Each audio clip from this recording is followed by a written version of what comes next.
পাই না, তাহলে জানবেন কিভাবে? সবাই তো সব ক্লাসে থাকেন না। আচ্ছা, আমি লাইভে দিয়েছি, লাইভটা আমাদের পেজ থেকে দেওয়া হয়েছে, একটু কষ্ট করে আপনাদের বন্ধু বান্ধবীদের মেনশন করে দেন দয়া করিয়া। তারপর হচ্ছে আমরা সুন্দর একটা ক্লাস করব। আশা করি প্রশ্ন কমন পড়ুক আর না পড়ুক লিখতে পারবেন। বুঝেছেন? জি ভাইয়া। সবাই একটু মিনিমাইজ করেন, মিনিমাইজ করে লাইভে আসেন।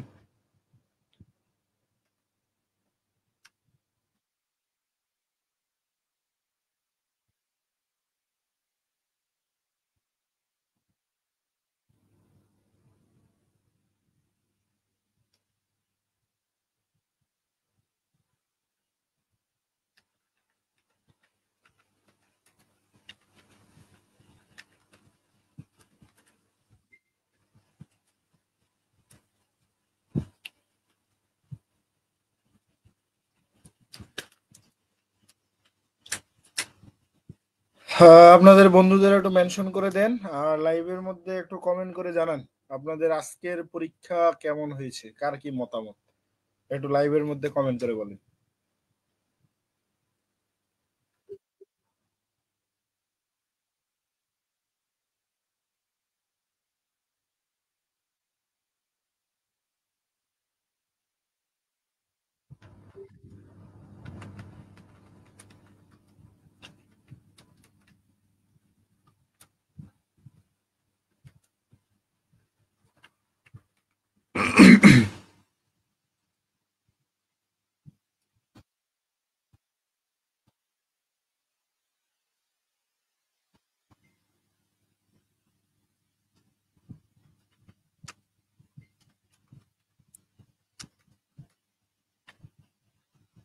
পেয়েছেন লাইভের লিঙ্ক? আচ্ছা, এই আইডিটা কার, নাম দিয়ে কি হবে? কয়েকদিন ধরে দেখতেছি, এটা কেমন নাম, নাম দিয়ে কি হবে?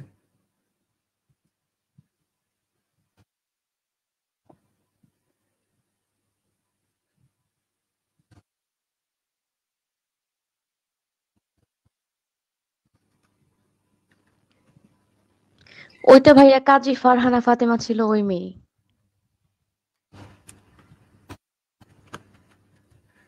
হঠাৎ করে এরকম অবস্থা কেন? পাগলে ধরছে ওকে। আহ, আচ্ছা, শুরুতেই বলি আমাদের নেক্সট ক্লাস হচ্ছে আগামীকাল সকাল 10টায় অনুষ্ঠিত হবে। কখন? সকাল 10টায়।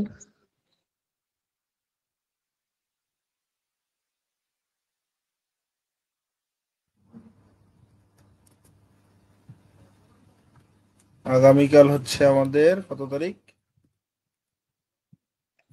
27 27 10/2025।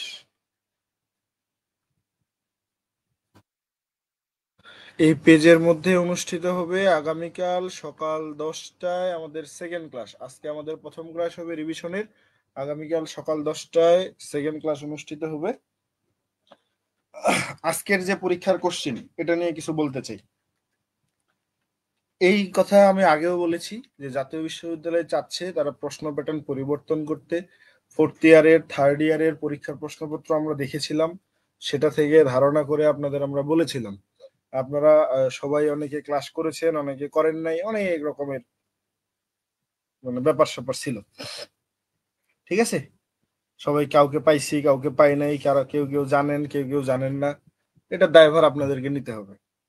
এবং এতটুকু বলতে পারি, যারা ডিএভিজি গ্রুপের বই পড়েছে অ্যালবাট্রস সেকেন্ড ইয়ার এবং হচ্ছে যারা ক্লাসগুলো করেছে, তাদের পরীক্ষা খারাপ হওয়ার কথা না। এটা এখন আপনারা বলবেন আমি যে কথাটা বললাম সেটা কি সত্য নাকি ভুল নাকি মিথ্যা? সত্যি ভাইয়া। বাকিরা কথা বলেন না কেন?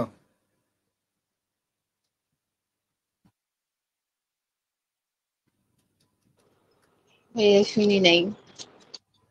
শুনি নাই? ভাইয়া আবার বলেন একটু, নেট ছিল। ভাইয়া মাত্র জয়েন হলাম তো এই জন্য শুনি নাই। বললাম যে মাঝখানে লাইন কেটে আমাদের গেছে। আপনাদের পরীক্ষা খারাপ হয়েছে না ভালো হয়েছে এটা সব থেকে বড় প্রমাণ করে বা সব থেকে বড় কথাটা বলতে পারি। যদি আরো বেশি ঘুরাইবে চাই কোশ্চেন করে তাহলে তো আমি শেষ করি। আমি যেটা বলতে পারি সেটা হচ্ছে যে আপনাদের প্রশ্ন যেমনই হোক না কেন, যদি আপনি অ্যালবার্ট্রস সেকেন্ডারি বইটা ভালোভাবে পড়ে থাকেন, যেগুলো পড়তে বলা হয়েছে, এবং ডিওইবিজি গ্রুপের ক্লাসগুলো যদি আপনারা সবগুলো ভালোভাবে করে থাকেন এবং পড়াশোনা করে থাকেন, হোমওয়ার্ক করে থাকেন, তাহলে আপনাদের পরীক্ষা খারাপ হওয়ার কথা না। আমি এই যে কথাটা বললাম এটা কি ঠিক বলছি না ভুল বলছি বলেন? জি ভাইয়া জি ভাইয়া, একদম এবং বেসিক ক্লাসগুলোতে জানার হ্যাঁ, কারণ আমরা যে বেসিক থেকে পড়াই, যে তথ্যগুলো দেই, এই তথ্যগুলো যদি আপনি মাথায় রাখতে পারেন, এবং এবং আমি বারবার এর আগেও বলেছি যে ড্রামা পরীক্ষাগুলো সব সময় বা যে কোনো পরীক্ষাগুলো সামারি বেসিসে অ্যান্সার না করে কি করতে বলছি,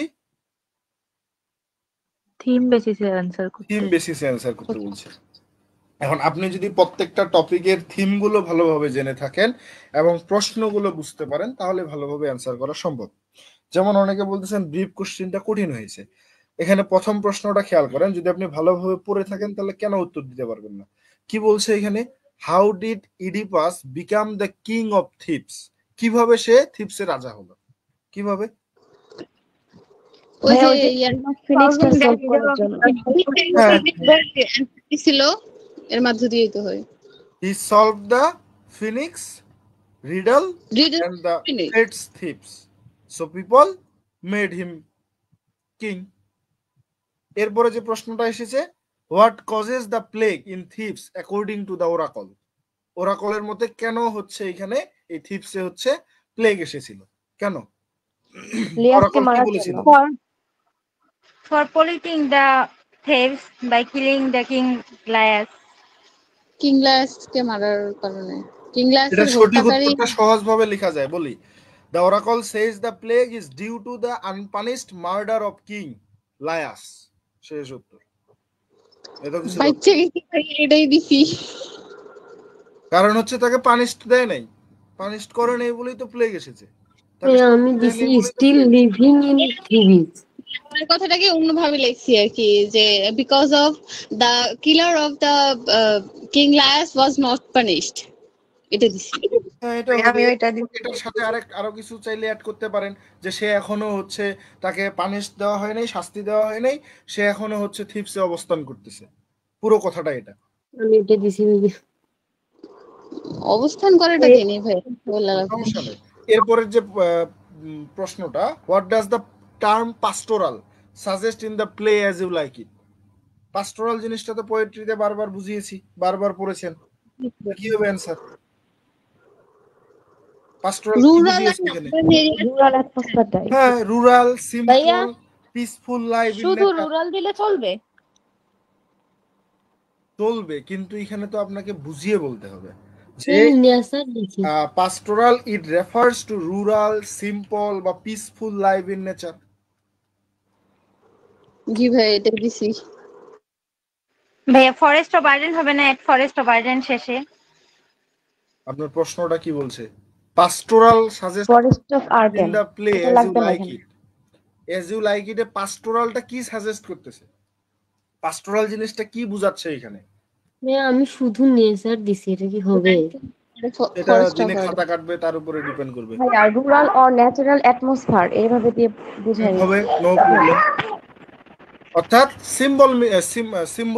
সিম্বলাইজ মিনিংটা এখানে লিখতে হবে। তারপর হচ্ছে যে name of the couples who get married at the end of the play, এটা তো হুবহু কমন করছে। জি ভাইয়া 4টা কাপল ছিল। রোজালিন, আমার যতদূর মনে পড়ে সেটা ছিল হচ্ছে এটাই দিছি। Celia Oliver, Rosalind Orlando, Phoebe Silvius, তারপর ছিল টাজিস্টন আর অড্রি। এই তো 4টা কাপল। জি যে আমি কবে পড়ছি এই ড্রামা, কবে পড়ছি বলতে ভাইয়া আরেকটা জিনিস ভুল, আরেকটা জিনিস ভুল হবে এটা বলা, কারণ আমি 49-এর জন্য পড়েছিলাম এজ ইউ লাইক ইট পুরোটা। আচ্ছা, এরপরে আছে আপনাদের how does Captain Bluntschli first enter Raina's room? কখন এসেছিল? হাউ ডাজ ভাই এখানে কিভাবে এসেছিল? কিভাবে বলছো? সরি, কিভাবে এসেছিল? পাইপ বে এটা দিছি। পাইপ বে উঠাটার ইংরেজি কি? উইন্ডো দিয়ে আসছে না? ওইটা দেয় নেই ভাইয়া। পাইপ বে উইন্ডো দিয়ে বেলকনি বাংলা দিয়ে দিয়ে এসেছিল। এখানে ওটা ইংরেজিতে খুঁজে পাইনি ওই সময়। China's room to escape soldier ভাই আমি শুধু উইন্ডো দিছি, এটা মনে ছিল না। উইন্ডো দিলে হবে না? হলেও হতে পারে। তারপরের প্রশ্নটা দেখেন, হোয়াট জার্না is Arms and the Man. Arms and the মেনের জানরা কি? আমরা যে কি ফ্যাক্টস গুলো দেখি কেন অ্যান্টি রোমান্টিক কমেডি। প্রবলেম করে দিছি। কেউ যদি রিয়ালিস্ট কমেডি দেন তাও হবে। প্রবলেম প্লে, এটা কি প্রবলেম প্লে? জি ভাইয়া হবে। জি ভাইয়া প্রবলেম প্লে। গুগলে তো দেখলাম প্রবলেম প্লে দেয়া আছে। আচ্ছা, এরপরে দেখেন এন্টি রোমান্টিক কমেডিটা, এটা হচ্ছে বেস্ট, ঠিক আছে। জি ভাই। এরপর হচ্ছে why does Catherine hide the clothes from her mother. কে যেন বললেন যে ব্রিফ গুলো কঠিন হয়েছে? এগুলা ব্রিফ কঠিন হ্যাঁ অনেক সহজ। না ভাইয়া, মোটামুটি সোজাই ছিল, মানে একটু ট্রিকি টাইপের, মানে বেসিক থেকে আসছে তো। আবার কয় ট্রিকি টাইপের, আবার কয় কঠিন। কেমনে কঠিন? কেন হচ্ছে ক্যাথেলিন হচ্ছে ভাইয়ের কাপড়গুলো হাইড করে রেখেছিল তার মায়ের কাছ থেকে, কেন? তার মা আগে থেকে একবার হাত ব্রোকেন ছিল, তার জন্য তার মাকে জানাতে চায় নাই। হ্যাঁ, এটা বলা যায় যে she hides clothes to keep her mother from discovering her secret, তার ওই সিক্রেটটা যেন না জেনে যায়। দিয়েছি ভাইয়া, এটা একটা না 10টা দিছিলাম ভাইয়া, নিচের 2টা দিই নাই। তারপর হচ্ছে প্রশ্নটা যেটা দেখতেছি, why does লাকুনলে refuse to pay bride price? কেন সে ব্রাইড প্রাইস দিতে চায় না? He thinks it's a savage customs. এটাই দিছি ভাইয়া। সহজ উত্তর চিন্তা করবেন, সব সময় সহজ চিন্তা করবেন। সে কি ছিল? সে বৃদ্ধ ছিল। আপনি চাবেন একজন বৃদ্ধকে বিয়ে করতে? চাইতেও পারেন, টাকা পয়সা।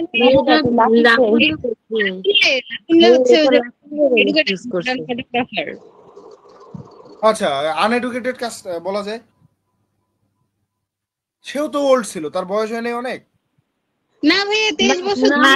23 বছর ছিল, সে মডার্ন ছিল, মানে ব্রাইড প্রাইস কোনকে যে টাকা দেয় এটা সে পছন্দ করতো না, সে টাকা ছাড়াই বিয়ে করতে চাইতো। তার জন্য এটাকে বলতো যে সেভেজ কাস্টম, এটাকে পছন্দ করতো না। ও আচ্ছা, ঠিক আছে। হ্যাঁ, তা বলা যায় যে এটা উত্তর আনএডুকেটেড বলা যায়। না ভাই, আমি এটা দিছি যে হি ওয়াজ হি বিলিভস ইন এটা সরাসরি কমন পড়ছে বই থেকে। সমস্যা নেই, লিখলে হয়ে গেল। এরপর হচ্ছে which culture tradition influence the surface of the drama lion and the jewel. এটা অনেকের কঠিন লাগতে পারে যদি ব্যাকগ্রাউন্ড জানা না থাকে। আর যদি ব্যাকগ্রাউন্ড জানেন তাহলে এটা হচ্ছে নাইজেরিয়ান বলা যায়, নাইজেরিয়ান কালচারাল ট্রেডিশন, অথবা বলা যায় আফ্রিকান দিলে হবে না। ইয়োরুবা YORUBA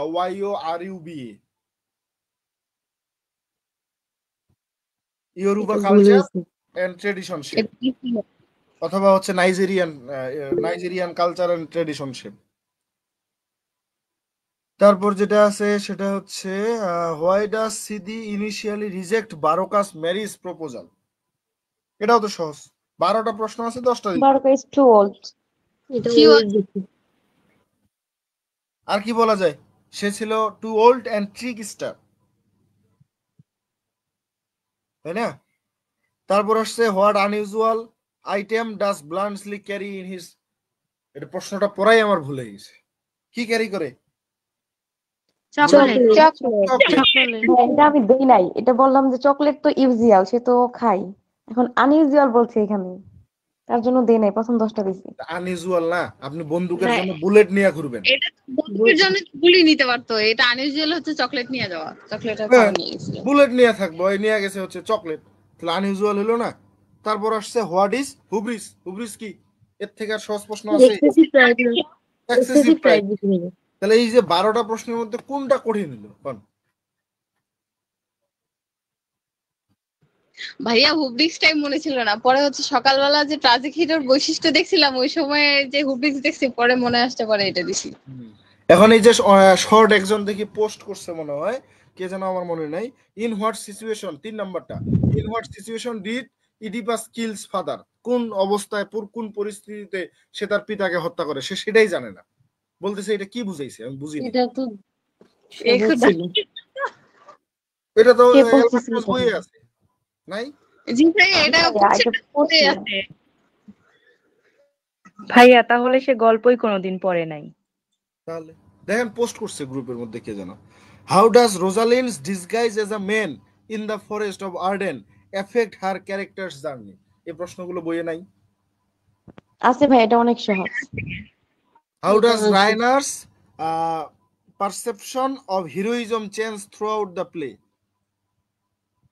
এটা দিছি ভাইয়া। তারপর এটা আছে তো রায়না ডিসকাস কিভাবে প্র্যাকটিক্যাল হয়? Byronism in Arms and the Man. নেন সেকেন্ড ইয়ার থেকে ওই যে ডন জুয়ান থেকে বাইরনিজমটা লিখলেও তো হয়ে যেত।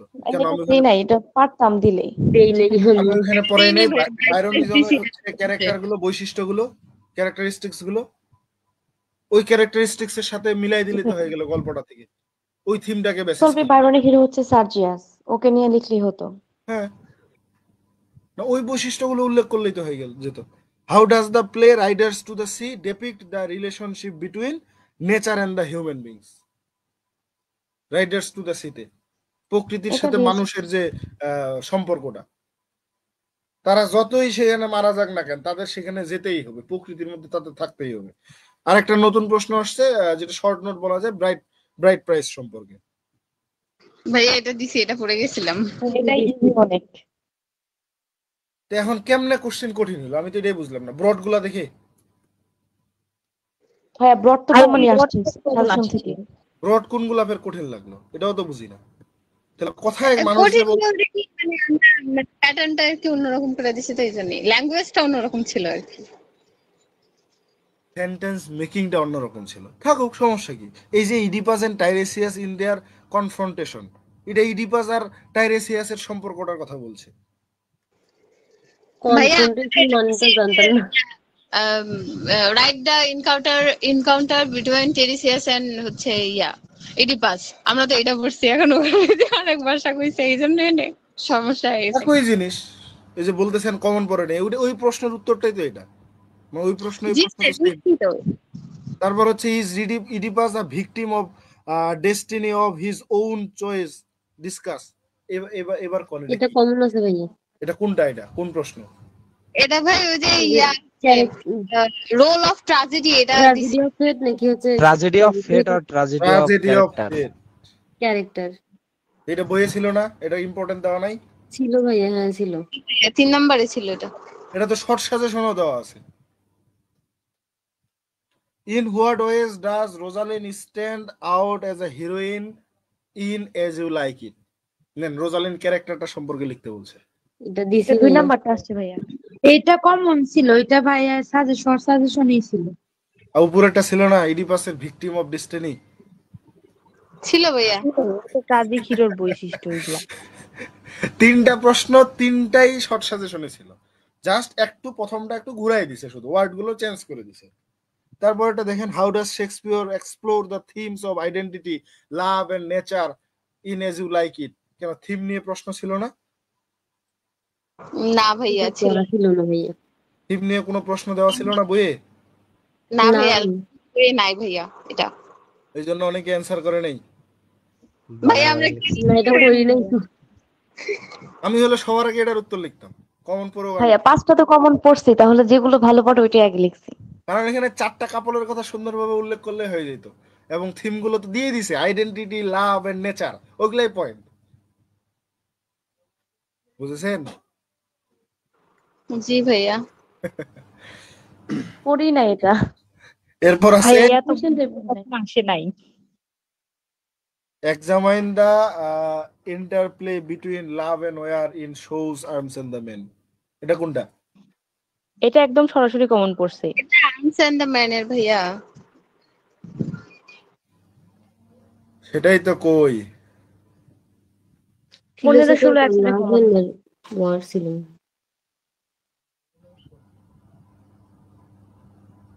ভাইয়া এই যে এটা ওই যে এভালুয়েট অ্যান্টি রোমান্টিক কমেডি, ওইটার হচ্ছে একই রকম উত্তরটা। অ্যান্টি রোমান্টিক কমেডি যেভাবে প্রমাণ করা যায়, এটাও তেমন ভাবেই লেখা যায়। Philosophy about love and war.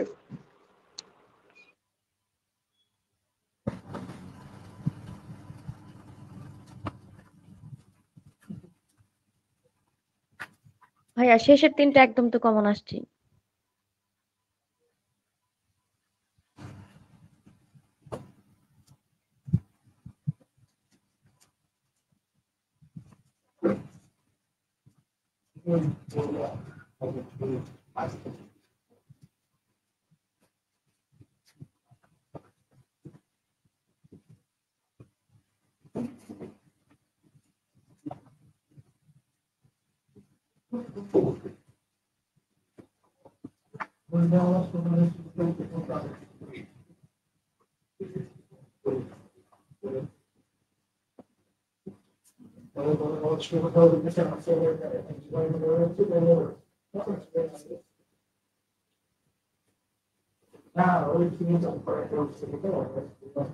আচ্ছা 16 নাম্বারটা হচ্ছে ওই যে রোল অফ সিটা দেয়া হয়েছে না? হ্যাঁ, রোল অফ সি এটা লিখলেই হবে তো। ওইটাই দিছি।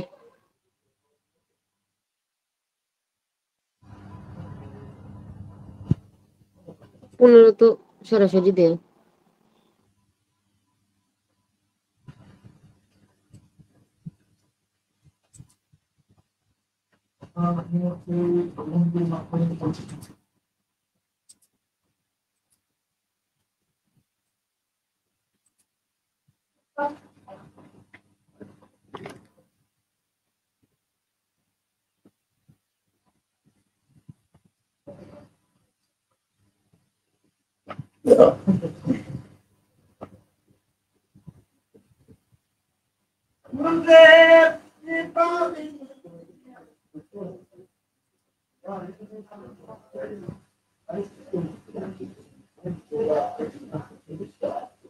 আর আমার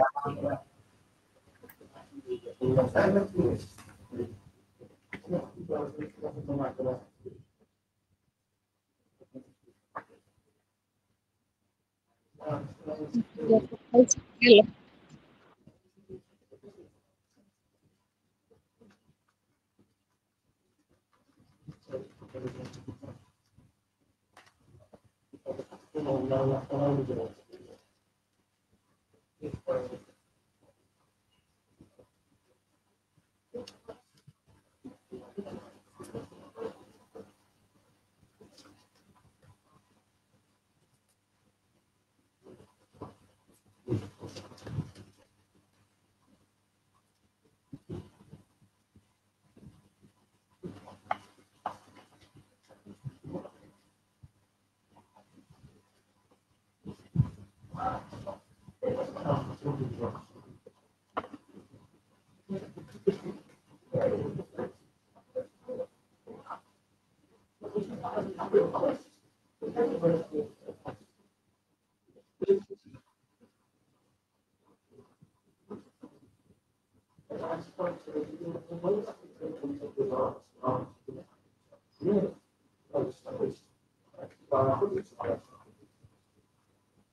ভাইয়া কথা বোঝা যাচ্ছে না।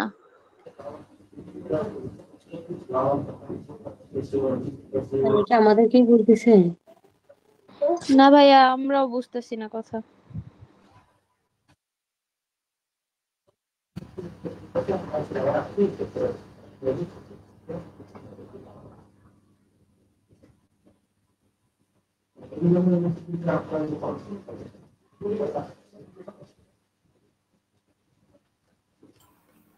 ভাইয়া মনে হয় অন্য কোথাও কথা বলছে।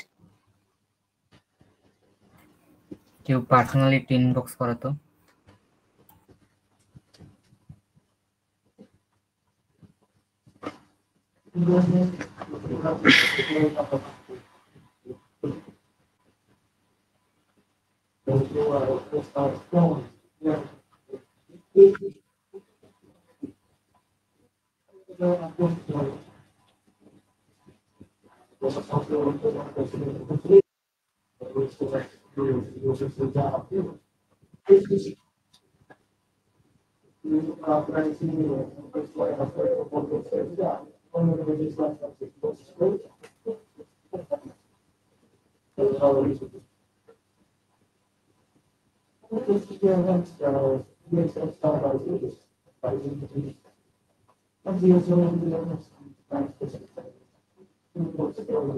ভাইয়া কথা তো শোনা যায় না ভাইয়া।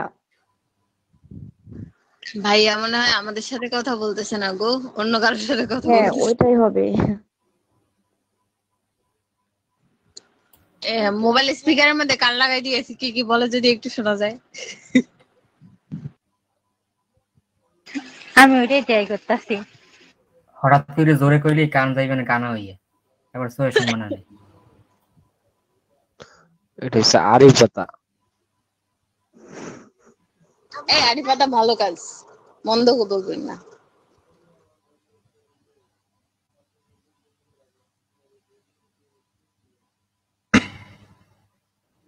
সব খুয়াইলা।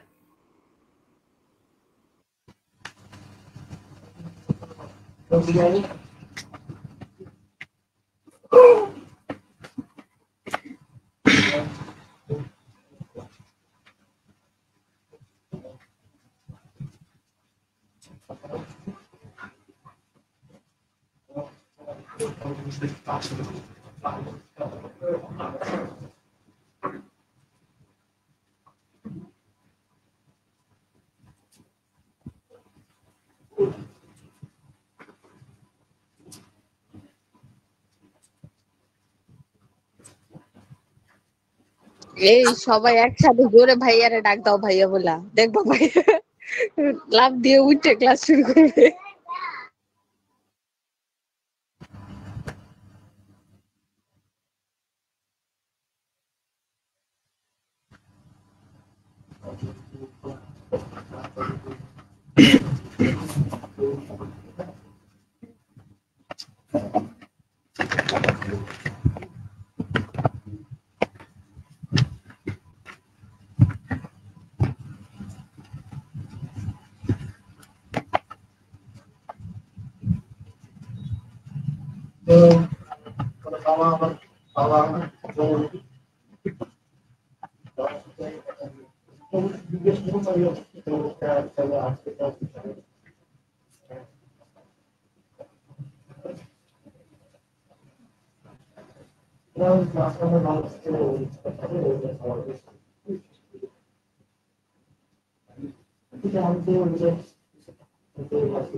ভাইয়া মনে হয় ভুলে গেছে আপনার কথা।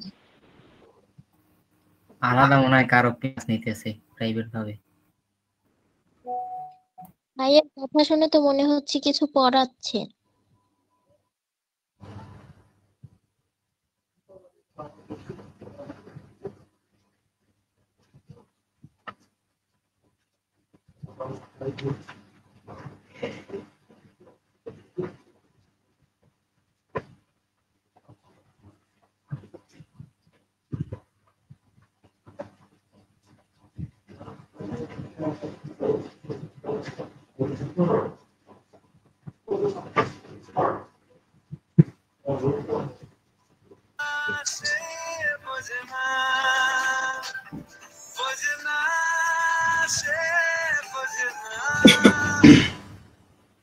ভাইয়া মোবাইলের গানটা বন্ধ করে আপনি নিজে গান, তাহলে ভালো হবে বেশি।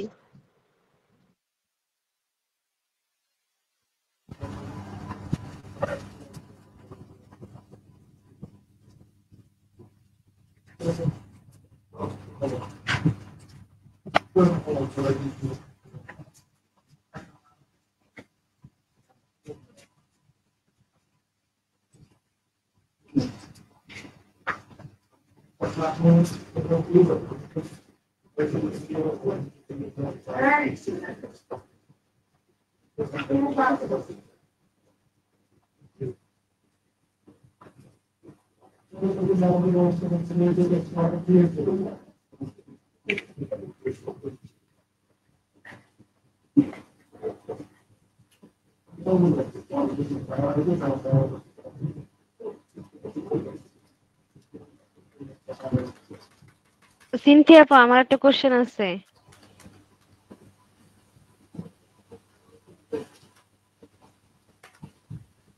জি বলুন।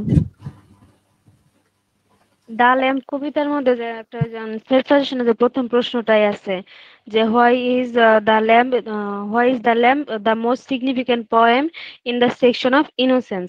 তো এটার উত্তরে লেখা আছে because it extend the world of innocence to the animals.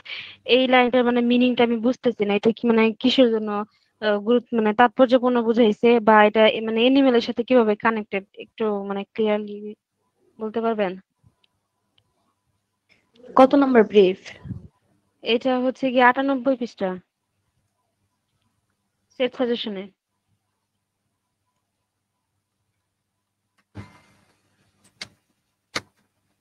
Set suggestion তো ওইটা আছে আমার কাছে, আমাদের হ্যান্ড নোটে নাই। এটা হচ্ছে ল্যাম্প হচ্ছে ইনোসেন্ট, ল্যাম্প তো একটা এনিমেল, তাই বুঝাইছে যে সবার প্রশ্নটা আরেকবার। Why is the lamb the most significant poem in the section of innocence? মানে এই ইনোসেন্স কালেকশনের মধ্যে ল্যাম্প কেন সবচেয়ে বেশি তাৎপর্যপূর্ণ?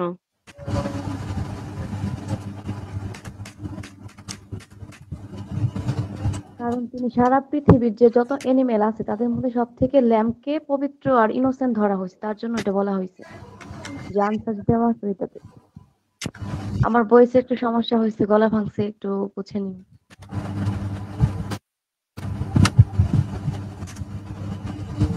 আর ভাই আসুক, বললে বোঝাই দিবে ভালো করে, আমি আসলে বুঝতে পারছি না প্রশ্নটা।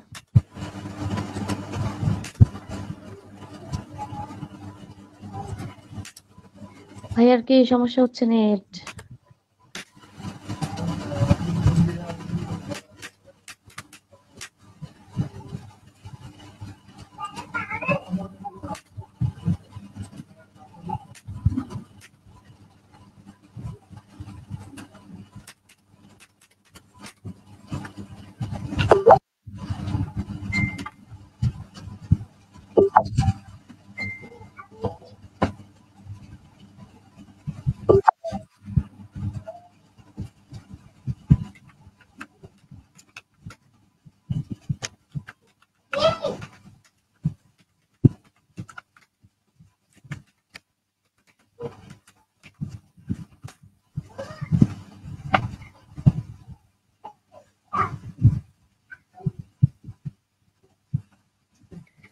ভাই একটু ফোনে কথা বলতেছে, তোমরা ওয়েট করো।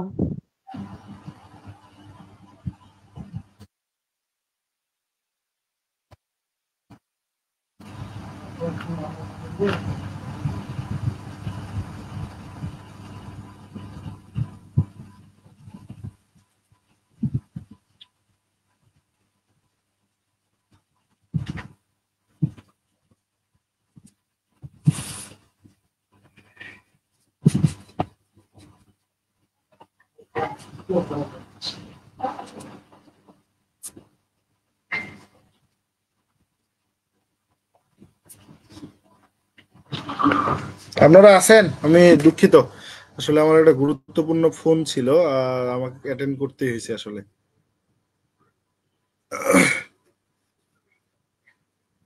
আমার কথা শুনতে পাচ্ছেন এখন? জি ভাইয়া, শোনা যায়। আচ্ছা, তো অনেক সময় চলে গেছে, আমরা হচ্ছে পড়ায় ফিরি। হ্যাঁ, তো এখন এইরকম প্রশ্ন হুবহু কমন আসে নাই, কিন্তু গল্পগুলো জানা ছিল বলে আমাদের কাছে সহজ মনে হচ্ছে। কিন্তু কবিতার ক্ষেত্রে ব্যাপারটা কিন্তু একটু ভিন্ন হবে। ভিন্নটা কিরকম? আপনার কবিতার যেগুলো গল্প টাইপের কবিতা, যেমন যেমন হচ্ছে the rime of the ancient mariner, এখান থেকে প্রশ্ন আসলে আপনি আশা করি পারবেন। তারপর হচ্ছে যে আমাদের অ্যাডোনিস থেকে আসলে পারার কথা, ক্যান্টো ডন জুয়ান ক্যান্টো 1 থেকে আসলে লিখতে পারার কথা। তারপর উইলিয়াম ওয়ার্ডসওয়ার্থ থেকে খুব কঠিন প্রশ্ন আসার মতো কিছু নাই, আসলে ওই থিম টাইপের প্রশ্ন আসতে পারে, বা হচ্ছে ওই এজ গুলোকে কিভাবে, যদি ব্যতিক্রম ধরনের প্রশ্ন আসে এই টাইপের আসে, এগুলো লেখা যাবে। কিন্তু কঠিনটা হবে কোথায়? কঠিনটা হয়ে যাবে আমাদের তখন জন কিটস থেকে। যদি আপনার, কারণ জন কিটসের কবিতাগুলো আমরা বেশিরভাগ মনে রাখতে পারি না। এটা আমি জানি না আপনাদের কি অবস্থা, আমি যে কথাটা বলছি এটা কি আমার ঠিক? তো জন কিটস ভালো লাগে, পিপি শেলি ভালো লাগে না। হ্যাঁ, জন কিটসকে অনেকে, ওই যে বললাম, যারা অনেকে আছে যারা ভালোভাবে পড়ছে তাদের ঠিক আছে। আমার যেমন সেকেন্ড ইয়ারের প্রত্যেকটা কবিতায় আমার মানে চোখের সামনে ভাসতেছে, এতবার পড়ছি এতবার পড়াইছি, আমার চোখের সামনে ভাসতেছে। যেমন আমাদের ওই 1 থেকে 100 পর্যন্ত, সৌর থেকে চন্দ্রবিন্দু পর্যন্ত, কক্ষ থেকে শুরু করে সবগুলো চোখের সামনে যেমন ভাসতেছে কোনটা কি জিনিস, আমার এরকম কবিতাগুলো ভাসতেছে। তো এই জন্য হচ্ছে যে যখন আমরা পার হয়ে আসি তখন এই জিনিসগুলোর মর্মটা বুঝতে পারি। তো এখন প্রশ্ন যদি একটু পেঁচিয়েও আসে, ঘুরিয়েও আসে, এমন 5টা প্রশ্ন আপনারা পাবেন যেগুলো আপনারা অ্যান্সার করতে পারবেন। কথা বুঝেছেন? আমাদের রাইটার 6 জন। চোখ বন্ধ করে ধরে রাখেন, এই কয়েকটা রাইটার থেকে অ্যান্সার করবেন। একটা হচ্ছে উইলিয়াম ব্লেক, একটা হচ্ছে লর্ড বাইরন, আর একটা ধরে রাখতে পারেন সেটা হচ্ছে এসটি কলেরিস, অথবা উইলিয়াম ওয়ার্ডসওয়ার্থকেও রাখা যায়। কেন ওয়ার্ডসওয়ার্থকে রাখা যায়? ওয়ার্ডসওয়ার্থের একটা কবিতা বাদে বাকি সবগুলোই সহজ আছে। ওই যে একটা কবিতা মানে একটু কঠিন লাগে অন্যদের ক্ষেত্রে, যেমন ইমমর্টালিটি ওরটা, সেটা যদি একটু মনোযোগ দিয়ে আজকেও ক্লাসটা মানে যখন পড়াবো আমি তখনও যদি শুনেন তাহলে সেটাও আর কঠিন মনে হবে না। কিন্তু প্রশ্নগুলোকে বুঝতে হবে কি বলতেছে প্রশ্নটাতে। বুঝতে পারছি আমার কথা?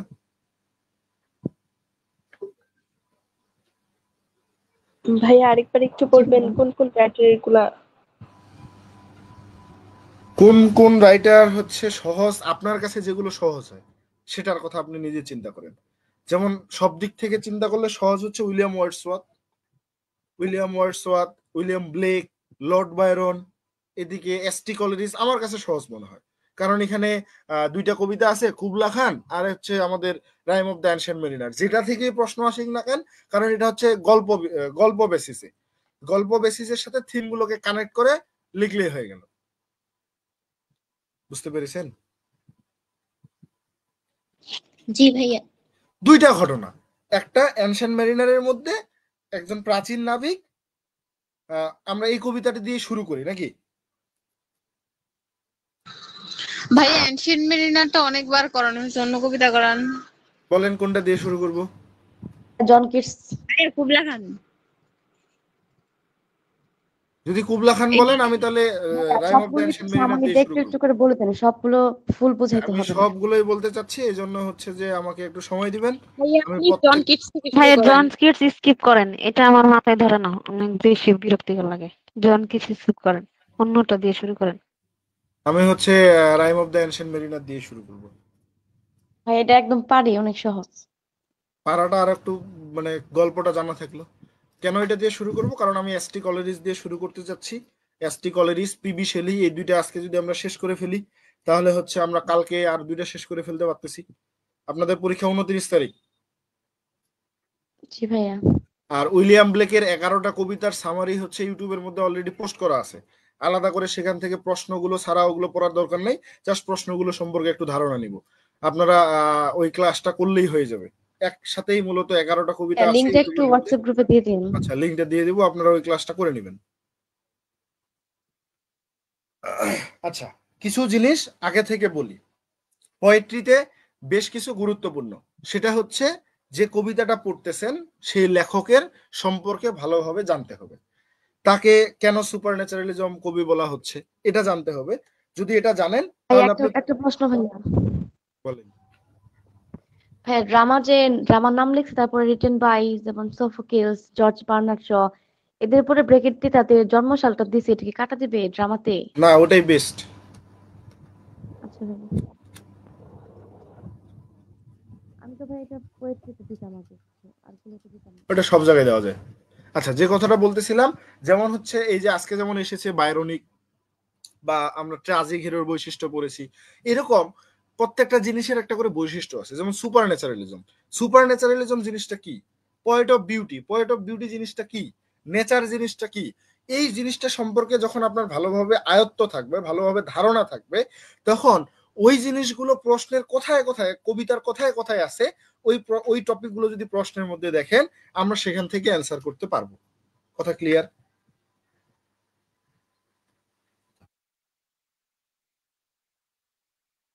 জি ভাইয়া। কথা বলেন, বুঝেছেন? জি ভাইয়া। জি ভাইয়া, বুঝতে পারছি। আর একজন হচ্ছে আমাকে মনে হয় আজকে প্রশ্ন করেছিলেন,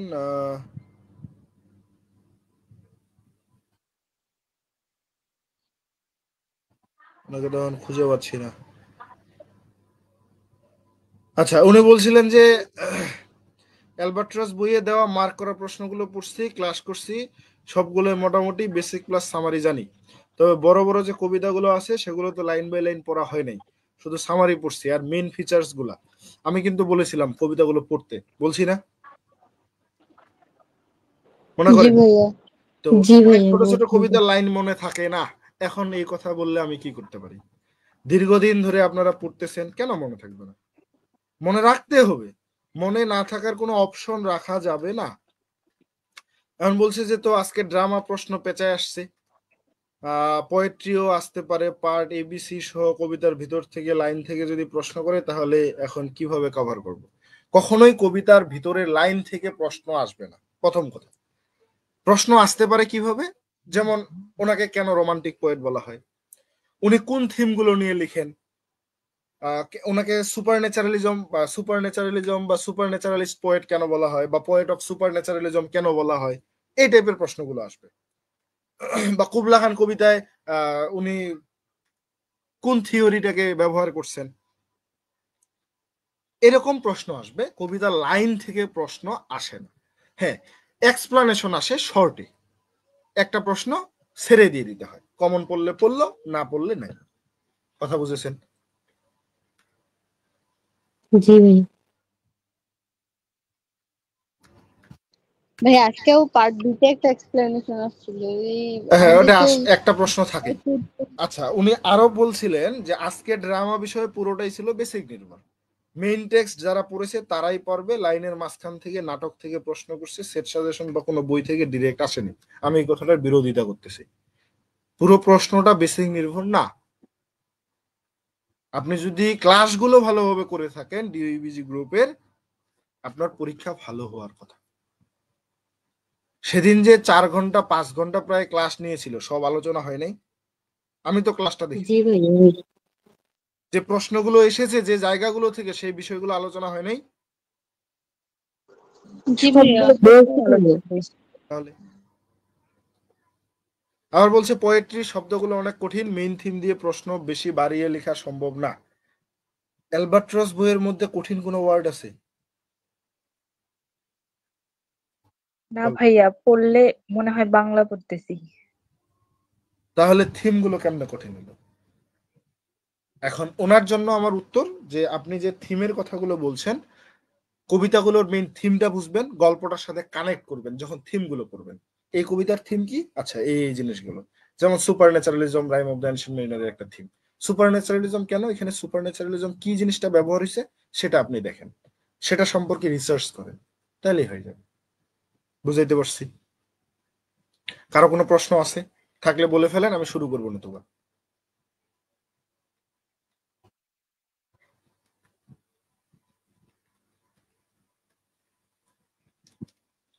বলেন, এনি কোশ্চেন? শুরু করেন ভাইয়া।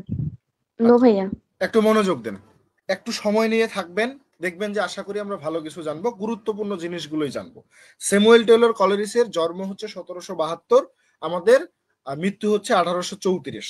রোমান্টিকের শেষ হওয়ার 2 বছর পরে মৃত্যু, এবং কত বছর আগে শুরু? 26 বছর আগে জন্ম ওনার। ওনাকে বিশেষ করে দুইটা জিনিসের জন্য উনি হচ্ছে বেশ মানে mainly poet of super naturalism এটার জন্য বিখ্যাত, পাশাপাশি সব থেকে বড় বিখ্যাত লিরিক্যাল ব্যালেডস এর জন্য। এই লিরিক্যাল ব্যালেডস পাবলিশড করেছেন বলেই উনি আরো বেশি বিখ্যাত হয়েছিল। Rime of the ancient mariner কবিতাটা সেই লিরিক্যাল ব্যালেডস এর একটা অংশ। তাকে পোয়েট অফ সুপার ন্যাচারালিজম বলা হয় কেন? কেন তাকে অতি প্রাকৃতের কবি বলা হয়? এটাকে চিন্তা করি। অতি প্রাকৃতের কবি বলার একটাই কারণ, তিনি যে কবিতাগুলো লেখালেখি করেন সেই কবিতার মধ্যে তিনি অস্বাভাবিক কিছু জিনিস ব্যবহার করেন। কিরকম? যেমন rime of the ancient mariner উদাহরণ থেকে যদি দেই, death and death in life, কেউ চিন্তা করতে পারেন এই জিনিসটা?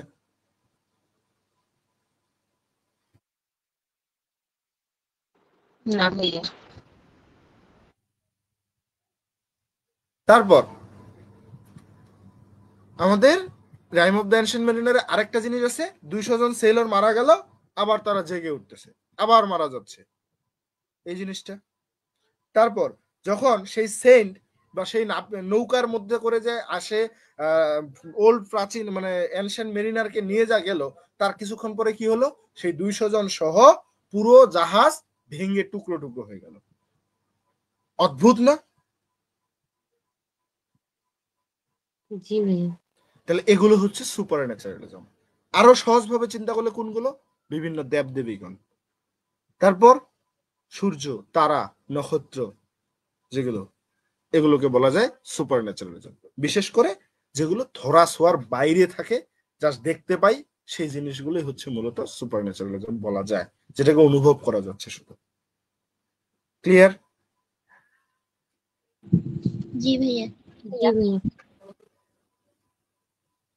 ইনি এডিক্টেড ছিল আফিমের প্রতি, এজন্য তাকে আফিম সেবী কবিও বলা হয়।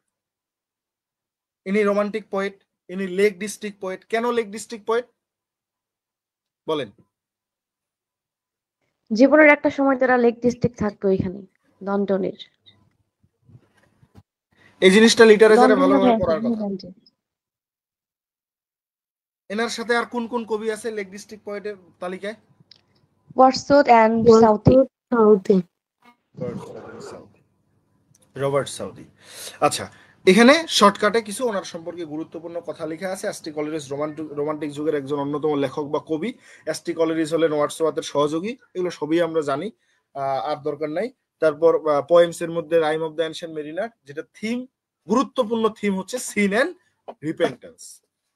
সিন মানে পাপ, রিপেন্টেন্স মানে কি? পাপ মুক্তি। প্রায়শ্চিত্ত। আবার বলেন।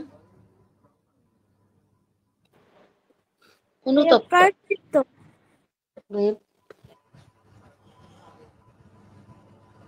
অনুশোচনা বুঝি?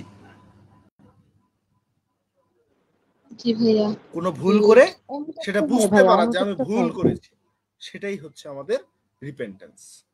ক্লিয়ার? জি ভাইয়া। আর কুবলা খান কবিতা তো এটা একটা অসমাপ্ত কবিতা। মুঘল শাসক বা চীনের সম্রাট কুবলাই খানের গ্রীষ্মকালীন প্রাসাদ জানাডুর একটা বর্ণনা পড়ার পর এক রাতে আফিম খেয়ে ঘুমানোর পরে তিনি একটা স্বপ্ন দেখেছিলেন, সেই স্বপ্নটা কবিতার মাধ্যমে ফুটিয়ে তুলেছেন। এই তো, তাই না? এখন উনি যে জিনিসটা গুরুত্বপূর্ণ সব থেকে অন্যগুলোর থেকে, সেটা হচ্ছে ওনার মেইন থিম গুলো কি, উনি লেখার মধ্যে কোন থিম গুলো ব্যবহার করেন। একটা হচ্ছে nature, imagination, dreams, super natural, human feelings. এর মধ্যে যদি কখনো ওনার থিম বেসিসে অ্যান্সার লিখতে হয়, দুইটা কবিতা থেকে অ্যান্সার লিখতে হবে, এই কয়েকটা মাথায় রাখবেন। বিশেষ করে ইমাজিনেশন, ড্রিম, সুপার ন্যাচারাল, তিনটা কাছাকাছি ওতপ্রোতভাবে জড়িত। আর হচ্ছে মানুষের অনুভূতি। যদি মানুষের অনুভূতি না বুঝতো, তাহলে ওই এনশিয়েন্ট মেরিনারকে দিয়ে গল্প বলাইতো না সবার সাথে। বুঝাইতে পারছি? জি ভাইয়া। ভাইয়া আবার একটু বলেন। কি বলবো? প্রশ্ন করতে হবে, এভাবে বললে হবে না যে আবার বলেন। এই যে কোন কোন থিম গুলা থাকলে দুইটা কবিতা নিয়ে লিখতে হবে ওইটা? আপনি স্ক্রিন দেখতে পান না? হ্যাঁ হ্যাঁ, স্ক্রিনে তো আমি দেখাই দিচ্ছি, nature, imagination, dream, super natural, human feelings, এখানে তো লেখাই আছে বইয়ের মধ্যে, অ্যালবার্ট্রস বইয়ে নাই? হ্যাঁ এগুলা সব থাকলে এই দুইটা কবিতা নিয়ে লিখতে হবে। এগুলো সব থাকলে না, মাঝে মাঝে প্রশ্নগুলো আসতেছে না যে এস টি কলেরিজ কোন ধরনের থিম নিয়ে লেখালেখি করে, তখন আচ্ছা এগুলোর প্রশ্নও আছে। দেখিয়েন ওই যে থিম নিয়ে একটা প্রশ্ন ছিল, থিম নিয়ে প্রশ্নটা অলরেডি অবশ্য আসছে, এটা নিয়ে অত পেঁচাল করার কিছু নেই। আমাদের মূলত হচ্ছে supernatural and supernatural একটা প্রশ্ন আছে না, ওইখানেই তো আমরা দেখতে, ওইখানে ওই প্রশ্নটার রিডিং পড়লেও তো হয়ে যায়। আচ্ছা, তো আমাদের বইয়ের মধ্যে একটা ইন্ট্রোডাকশন প্রথমে দেওয়া আছে, আমরা এগুলো কিচ্ছু পড়বো না, আমরা চলে যাব জাস্ট কি ফ্যাক্টস এর এখানে। কি ফ্যাক্টস এর এখানে কিছু গুরুত্বপূর্ণ বিষয় আমরা দেখে নিব। টাইটেলটা খেয়াল করবেন, বানান সব সময় সঠিক রাখতে হবে, Rime of the ancient Mariner. আর ওনার পুরো নাম, কবিতায় যখন প্রশ্নের উত্তর লিখবেন পুরো নামটা লেখার চেষ্টা করবেন, এস টি কলেরিজ না লিখে স্যামুয়েল টেইলর কলেরিজ লিখবেন। যদি কোনোভাবে বানান মনে করতে না পারেন, শর্টকাটে মারা দিবেন এস টি কলেরিজ, পুরো নাম লিখলে বেটার। এরপর ভাইয়া এখানকার পুরো নাম লিখতে দেয়া পেছে পড়ে গেছিলাম। আমি জানি তো এটা হয়, এই জন্য তো বললাম যদি না পারেন তাহলে কি করবেন, লিখতে তো হবে শর্টকাট। ভাইয়া ওরসুলিনকার পুরো নাম দেয়নি, যদি আবার কাটা দেয়। আমার ওই কাছে প্রশ্ন কিছু বলে নাই, একটু সাধারণভাবে দিতে গেলে শর্টলি দিতে হবে ভাই, ওইটুক দিতে গেলে অনেক বড় হয়ে যায়। সমস্যা নেই, ওনার নাম তো এটা। ওনার নামটা কি আমি হচ্ছে অবহেলা করতে পারবো না আপনি অবহেলা করতে পারবেন? আমি আপনি অবহেলা করলে কি ওনার নামটা ওটার থেকে সরে যাবে? না। কথা হচ্ছে যে পরীক্ষার খাতে পাণ্ডিত্য দেখাতে হবে, আপনি জানেন এই জিনিসটা প্রকাশ করতে হবে। সবাই তো এসটি কলেরিজ লিখেন, তা আপনি একটু ব্যতিক্রম হয়ে স্যামুয়েল টেলর কলেরিজ লিখেন, এই জিনিসগুলোই তো চোখে পড়বে। আপনি অন্যদের থেকে ব্যতিক্রম কিভাবে হবেন? কেন আপনাকে বেশি মার্ক দিবে? আপনার প্রেজেন্টেশন ভালো করতে হবে, বানান ভুল করা যাবে না, কাটাকাটি করা যাবে না, গুছিয়ে লিখতে হবে। কথা বুঝেন নেই?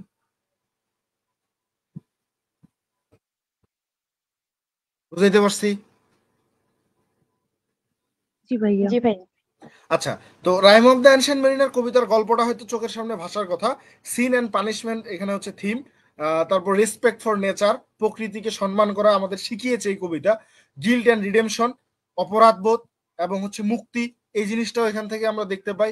পাওয়ার অফ স্টোরি টেলিং, গল্প বলার মাধ্যমে তার মুক্তি হচ্ছে, সে সবাইকে ডেকে ডেকে এই গল্প বলবে, এটাও একটা থিম। ক্লিয়ার? ভুল করলে শাস্তি পেতে হবে, এটা হচ্ছে একটা বড় কথা। তো একটু খেয়াল করেন, ব্যাকগ্রাউন্ড এগুলো না, আমরা সরাসরি চলে যাব বাংলা অ্যানালাইসিসে। আচ্ছা, এখানে আরেকটা জিনিস আছে, সিম্বল গুলো চলে আসতে পারে। অ্যালবাট্রস, অ্যালবাট্রসটা কি? Albatross is the most important symbol in the poem. At first the sailor think the bird is lucky. সর্বপ্রথম তারা এই পাখিটাকে কি চিন্তা করে? তাদের ভাগ্য, তাই না? শুভ লক্ষণ, লাকি, শুভ লক্ষণ। হোয়েন ইট অ্যাপিয়ার্স, সময় যখন গেল তখন কি হচ্ছে? The wind starts blowing and the ship can sail smoothly. আবার বাতাস বইতে শুরু করলো, জাহাজটা চলা শুরু করলো, এই পাখিটা আসার কারণে, এই জন্য শুভ লক্ষণ। তো এই একটা জিনিস শিখেন, এই বইটার মধ্য থেকে শেখা উচিত আপনাদের। আপনি কিছু একটা বললে সেটা ব্যাখ্যা করে দিবেন। যেন এখানে বলা হলো লাকি, কেন লাকি? কারণ when it appears the wind starts blowing and the ship can sail smoothly. যখন বাতাস বইতে শুরু করলো, মানে তখন বাতাস বইতে শুরু করলো, জাহাজ চলতে শুরু করলো, এটার জন্য সে শুভ লক্ষণ। দ্য অ্যালবাট্রস রিপ্রেজেন্ট, কি রিপ্রেজেন্ট করতেছে? নেচারস বিউটি, প্রকৃতির সৌন্দর্য, ফ্রিডম, স্বাধীনতা, পাওয়ার, শক্তির প্রতীক। It also act as a link between the natural world and the spiritual world. এই যে স্পিরিচুয়াল ওয়ার্ল্ড, এটাই হচ্ছে সুপার ন্যাচারালিজম। একটা হচ্ছে আমাদের প্রকৃতিগত পৃথিবী, আর একটা হচ্ছে আধ্যাত্মিক পৃথিবী। When the mariner kills the albatross, it becomes a symbol of sin and guilt. যখন পাখিটাকে হত্যা করলো, এই পাখিটা হত্যা করাটা কি সিম্বলাইজ করতেছে? পাপ এবং অপরাধ। This act of killing an innocent creature brings bad luck and suffering to the sailor. The dead albatross hang around the mariner's neck is a heavy burden, symbolizing his guilt and punishment. তার অপরাধ বোধে তার শাস্তি হচ্ছে। This also reminds readers of Jesus Christ. আমাদের মনে করিয়ে দিচ্ছে, কি মনে করিয়ে দেয়? Who was innocent, যিনি নির্দোষ ছিলেন, but suffered because of other sins. কিন্তু অন্যদের পাপের জন্য সে কষ্ট সহ্য করেছিল। ক্লিয়ার? এরপর আছে দা শিপ। এই শিপের মধ্যে কি হয়? এখানে হচ্ছে এই শিপটা হচ্ছে জীবনের যাত্রার একটা প্রতীক ছিল। সমুদ্রের মধ্য দিয়ে যখন এই শিপটা যাচ্ছিল, কখনো ঝড়, কখনো বরফের মধ্যে আটকে যাওয়া, নানান রকম বিপদের সম্মুখীন হচ্ছিল। এই জাহাজটা কি হচ্ছে? সেই 200 জন বা সম্পূর্ণ মানুষের আত্মাটাকে বোঝাচ্ছিল। কারণ এই আত্মাগুলো জীবনের মধ্যে দিয়ে যায়, আর জীবনের মধ্য দিয়ে যেতে হলে আমাদের সুখ, দুঃখ, কষ্ট এগুলোকে সহ্য করতে হয়। তো এই জাহাজের অবস্থাটা সেম। জাহাজটা যখন যাচ্ছিল, একবার বিপদে পড়তেছে ঝড়ের মধ্যে, একবার প্রচন্ড বাতাস, একবার হচ্ছে যে বরফের মধ্যে আটকে যাচ্ছে, এরকম নানা দুঃখ কষ্ট সহ্য করতেছে না জাহাজটা? তা আমাদের জীবন যেমন কখনো সহজ, কখনো কঠিন, ঠিক এরকম। তো এই শিপটা হচ্ছে আমাদের জীবনের প্রতীক। Clear? The journey of life, journey of life. Clear? কথা বলেন। জি জি ভাইয়া। ভাইয়া। জি ভাইয়া। ধরেন কোশ্চেন আসছে যে what is the symbol of ship in the rime of the ancient mariner, তাইলে মানে কতটুকু দেব ব্রিফের জন্য? জার্নি অফ লাইফ লিখে দিবেন। আচ্ছা ভাইয়া।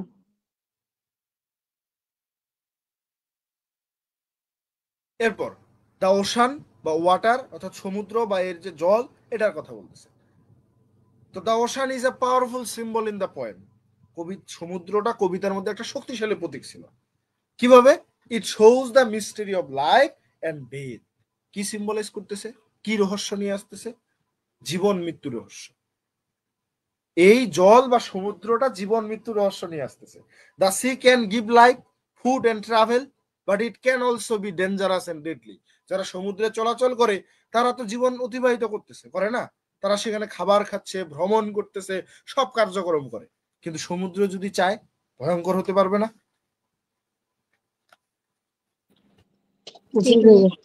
এই জন্য বলা হচ্ছে যে it can also be dangerous and deadly. এটুকুই অ্যান্সার যদি এটা চায়। এরপর হচ্ছে the sun and the moon. The sun and moon in the poem symbolize different power of nature and God. Different powers of nature and God. Moon represent magic, mystery and spiritual control God has over nature. আচ্ছা, আমি mistake করছি একটা line. That sun is linked with heat. বলা হচ্ছে যে আমাদের সূর্য সবসময় গরম থাকে, থার্স্ট তৃষ্ণা দেয়, এবং সাফারিং এবং কিন্তু কষ্ট দেয়, কষ্টের সঙ্গে যুক্ত কিন্তু। তাহলে সূর্যটা আমাদের তাপমাত্রা, তাপ বা গরম, তৃষ্ণা এবং দুঃখের সাথে সংযুক্ত বা connected, linked. It bring dryness and challenge for the mariner and his crew. এটা কে বুঝতে পেরেছে? সেই মেরিনার এবং 200 জন নাবিক, তারাই তো ভালোভাবে বুঝতে পারছে, তাই না? সামনে পানি আছে, জল আছে, কিন্তু তারা খেতে পারতেছে না, লবণাক্ত। কেন? প্রচন্ড সূর্যের তাপ।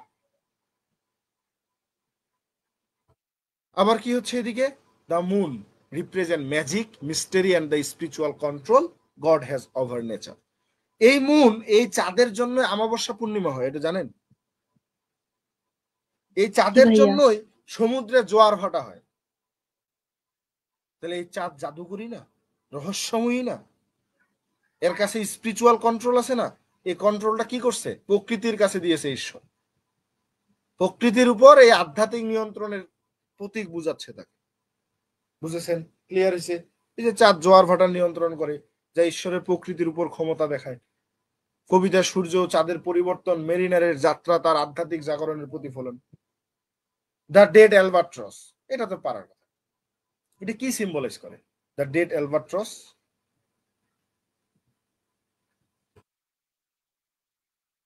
এটা বোঝানো হয় যে people carry their guilt and mistake with them.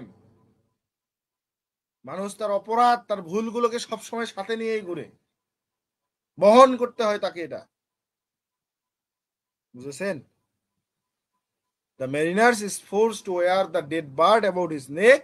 This is a clear symbol of guilt and punishment. এটা সহজ কথা, বুঝতে পারছেন? এরপর আছে spirits and ghosts. Spirits and ghosts in the poem symbolize supernatural forces that control fate and justice. ভূত দেখেছেন কখনো? আত্মা দেখেছেন কখনো? না।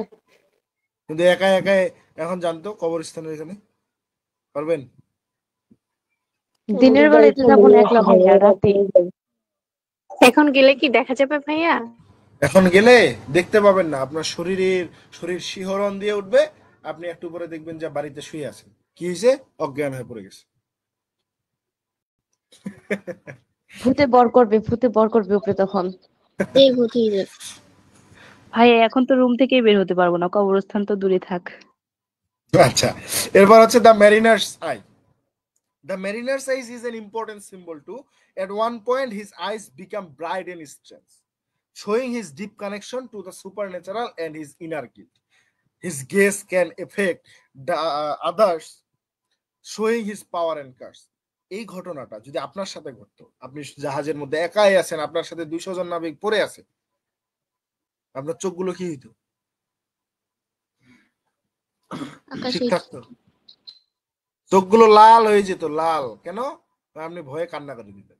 The eye symbolize seeing beyond the physical world into the spiritual realm of punishment and redemption.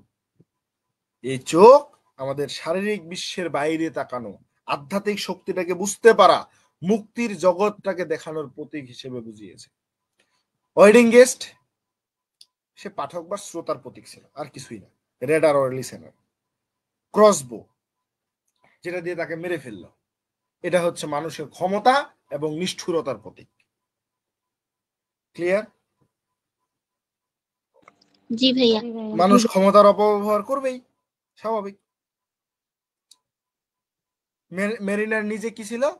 সে সমস্ত human being এর জীবনের যে যাত্রা, সেই যাত্রার প্রতিনিধিত্ব করেছিল। ডেথ, গুরুত্বপূর্ণ symbol. Death is the poem is a powerful and scary symbol. It represents the end of life and the final punishment of wrong action. আপনার খারাপ কাজের চূড়ান্ত শাস্তি, এবং এটাই জীবনের শেষ, এই জিনিসটাকে বোঝায়।